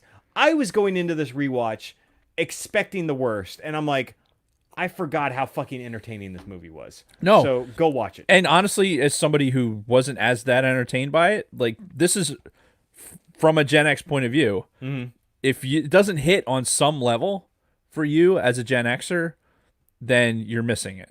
Indeed. You don't, like I said, I'm not 100% on board with the movie, but I still think that you should go watch it because it is a product of our time. Yeah. It is telling a story of us in our formative, pre-adulthood years. Yeah, and it's probably the most screen time that Stan Lee gets in a single movie, period. So, all of you because everything else is just quick cameos. Yeah, so like he had a long extended scene with Brody, and it was, it was very heartfelt. It was, Kevin Smith describes it as his Wolfman Jack moment, from American Graffiti, where you had that moment with the fucking radio guy. That was his equivalent to that in Mallrats. So, and I can totally get it. 100%. What is that? What is that on the screen? Did somebody sneeze on this fucking thing? I have no idea what you're talking about. There's like schmegma on the fucking monitor. All right, well, that being the case, we're going to go ahead and close this Squirrel. up. So, thank you, everybody, for listening. Be sure to check out our good friends over at the Escape Pod. Yes. They're doing a Future of Star Wars episode this Wednesday's episode of their show. Yes. Post-apocalyptic election day. Yeah, Future of Star assuming Wars. we all survive. Yes. Assuming the world isn't coated in flames Right. by Wednesday. And you can find the Escape Pod by going to podbelly.com. Yes, you can. You can go into the directory. You can find the Escape Pod, ATSW, the Escape Pod. You can also find our friends at the Used and Abused podcast. Yeah.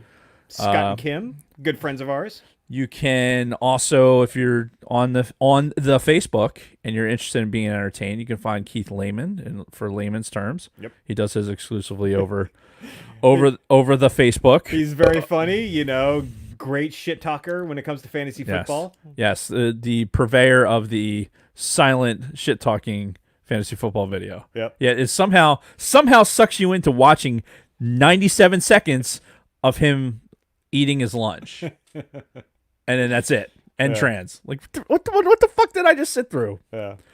And then if you're also interested in that type of content, the shit talking, whatever, go find us at the Sidebar Cantina. Yes. And you can see all of these shenanigans. Yeah, because we're all there. Us, the Escape Pod guys. Us, Big Swede. 83 of our closest friends. Yep. And that is good quality daily content. Because somehow I can manage to go into the Sidebar and post a picture, put something funny out there. Yeah, I can't find my way onto fucking Instagram to post something every fucking day. Like, God damn it. Yeah, we should be better at that, but... Yeah, we should. We need a producer, man. I know, Telling Jamie, you. pull that up. Yeah, what the fuck, Jamie? Anyway. All right. Well, that's it, though. So, thanks again, everybody, for joining us. I have to piss again. Me too. So... I'm pacing my Diet Cokes with Jason's beers, and it's fucking ripping through me. I know, as the beers are as well. So, thank you, everyone. And remember, everything we told you today was true from a Gen X point of view. Okay, now what do I click? All right. I couldn't fucking... Couldn't do the mom? Okay, now what do I click? I was trying to do Sean Connery, but I couldn't. Oh, trying to muster up the voice? Yeah. All right, this is GenXPoV, episode 14, Raw.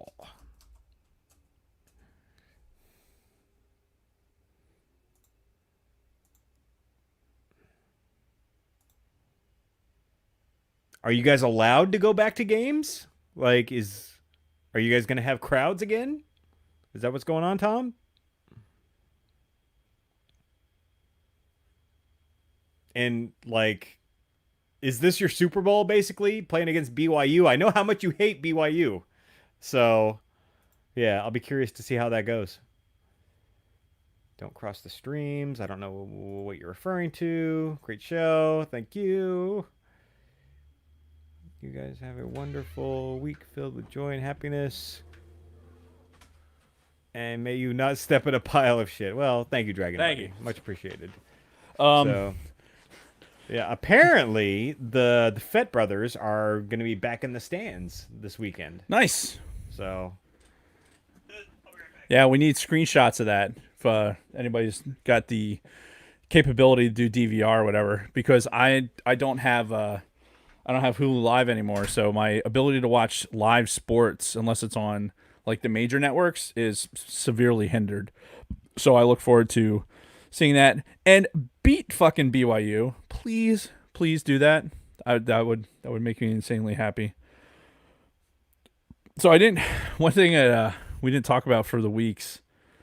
I'll wait till Jason comes out, but it's the ESPN game. I gotta figure out. I think somebody I know might have a ESPN login or maybe a Hulu login where I could actually get to ESPN. So here's what sucks. Disney Plus, right? I have the Disney Plus triple play. So it's the Disney Plus, ESPN Plus, and the Hulu, like Hulu standard. It's not worth it. Like the stuff that's on ESPN Plus, all this, like it's all repeats of shit that's already been on. Getting a live fucking broadcast out of it is almost impossible. So I'm like, I would rather. I don't know. Disney Plus is the only real reason to have it, and Hulu. If I haven't had a chance to watch fucking TV. The only thing I'm gonna watch is The Mandalorian. You plucking minors? that was A9. This is A minor. Nice. That's nice. So I wanted to tell a story. So we get up to, we're downloading the audio, right? Yeah. So we get up to, it's Friday, and we're heading out to the Poconos, right? And I got nominated for the Wing Award, right? Mm-hmm. So I had an appointment and I wasn't going to be there in person, so they had a webinar over Zoom for the award ceremony. So we're up in we're probably still about 45 minutes to an hour away from where we ended up staying in the Poconos. And we're starting to lose cell signal and shit like that. So we pull up into one area because I got fucking pissed like a monkey's racehorse. And so I pull over, go out into the woods, and take a leak. And Kathy's down. There was some lake. And I come back into the car. I'm trying to find the thing for a webinar. I go to get back in the car. My fucking pants rip. Oh, shit. My jeans rip, right? And they rip in a way that was like, oh, I am exposed. Like, it wasn't like, oh, I can walk away from this. No. They were ripped, and you're going to need new pantaloons. Here's the thing. Because I knew this was like almost like glamping, right? So we're staying in a cabin, but we're going to build fires and do shit like that, all outdoors and shit, right? So I only brought one pair of fucking jeans. I'm like, we'll just wear the same pair, right? Wrong. I had shorts. I had a pair of shorts, which you couldn't wear. It was fucking freezing. Mm-hmm. And I had these jeans. So we're like, all right, well, we need to make a stop real quick. So we ended up going up to where the cabin was, kind of getting an idea where it was, and then going to Walmart to go find a pair of pantaloons to wear for the weekend, which was a fucking adventure in and of itself. Like, right. Why is it that when you're fucking looking for your size, they never have it? Like, the size that I was wearing like 6 months ago was if I had fallen down and swung my arms around like this, I would have not hit any other size except for the size I wore fucking 6 months ago. Right. But the size I need to wear right now, unattainable within fucking like a 2-hour drive of where we're at. So I'm like, fuck. So I find a fucking pair.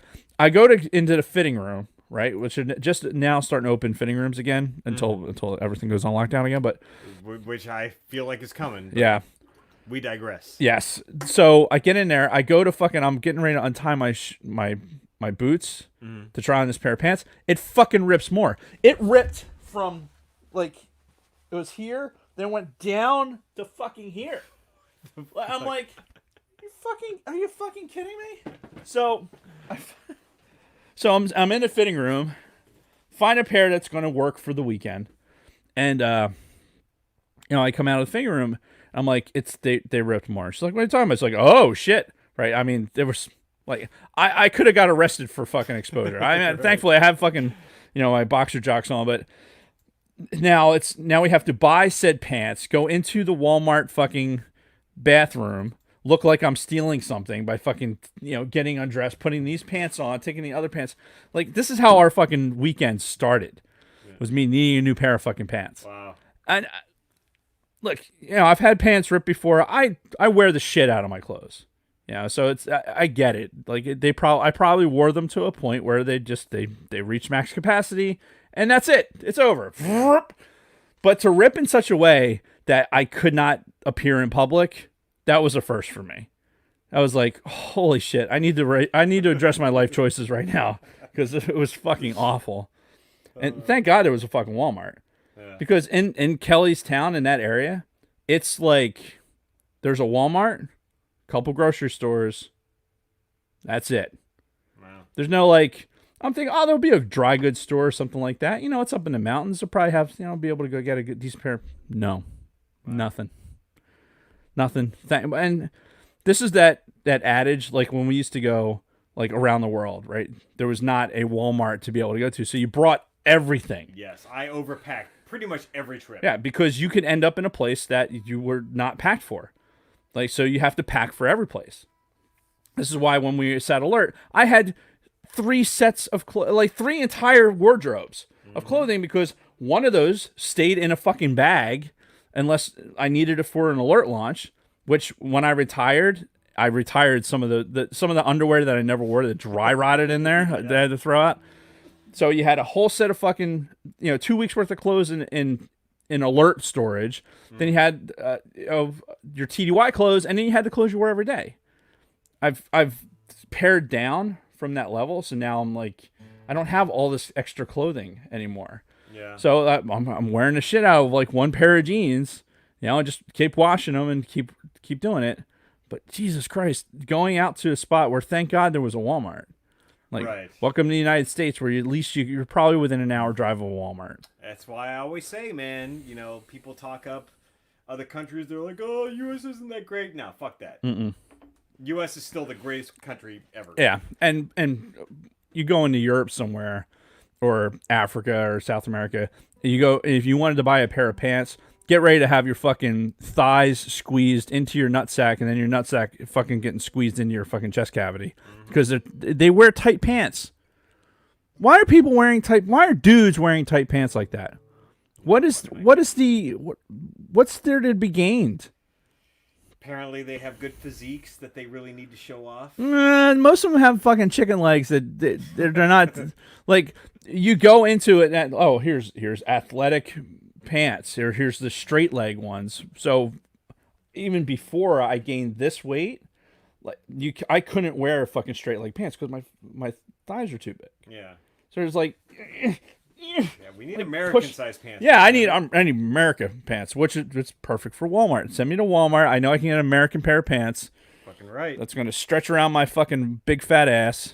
Yeah. Tractor Supply, but nothing else for now. I didn't even see the Tractor Supply.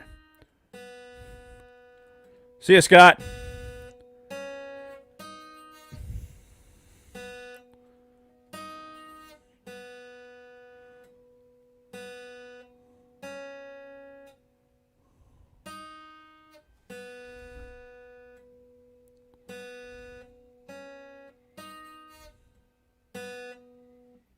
Recognize that at all? I did, but I don't know why. She's a good girl. Okay. Loves Jesus and her boyfriend too. I'm I'm learning little things here and there. So But you need to sing with it. nobody wants to hear that. I mean, shit. Nobody wants to hear us talk for fucking 2 hours. Yeah, but that is true. But Yeah, here they are. Yeah, here they are. There's 5 people still like sitting here listening. Yeah, to us, so. I think the trick to singing is not singing as you. You need to sing as something else. Right. Like that's why I find if I'm forced into doing karaoke, if I do it in a voice, then it's tolerable. I'll have to try that. Yeah. All right. Well, I think this is as good as time as any to. Hey, Dutch is here. What's up, Dutch? Troy's still here. Well, that was a waste of a drive. Where did you go? No shit. Those assholes. Double booked a sim. Sad face. Yeah. I saw him earlier. He did my picture for the award thing. Dutch, I pimped out the shirt today. Yep. I don't know if you got a chance to see it, but yeah, it's if you're in it, like coming back around to that, like from a photography standpoint, like if you're interested in equipment reviews and stuff like that, it's entertaining. Yeah. It's not just some fucking dry thing. Like he does his research, puts it everything through. Very, very knowledgeable. You have to accept his delivery, which I find really fucking funny. And Dutch got me turned on to that. So yeah, You'll have to send me some of that stuff. yeah. FronosPhoto.com. All right. Well, See ya. I think this is the end. So This is the end. yes. All right. Jason's got his. I've had 4 beers. Yeah.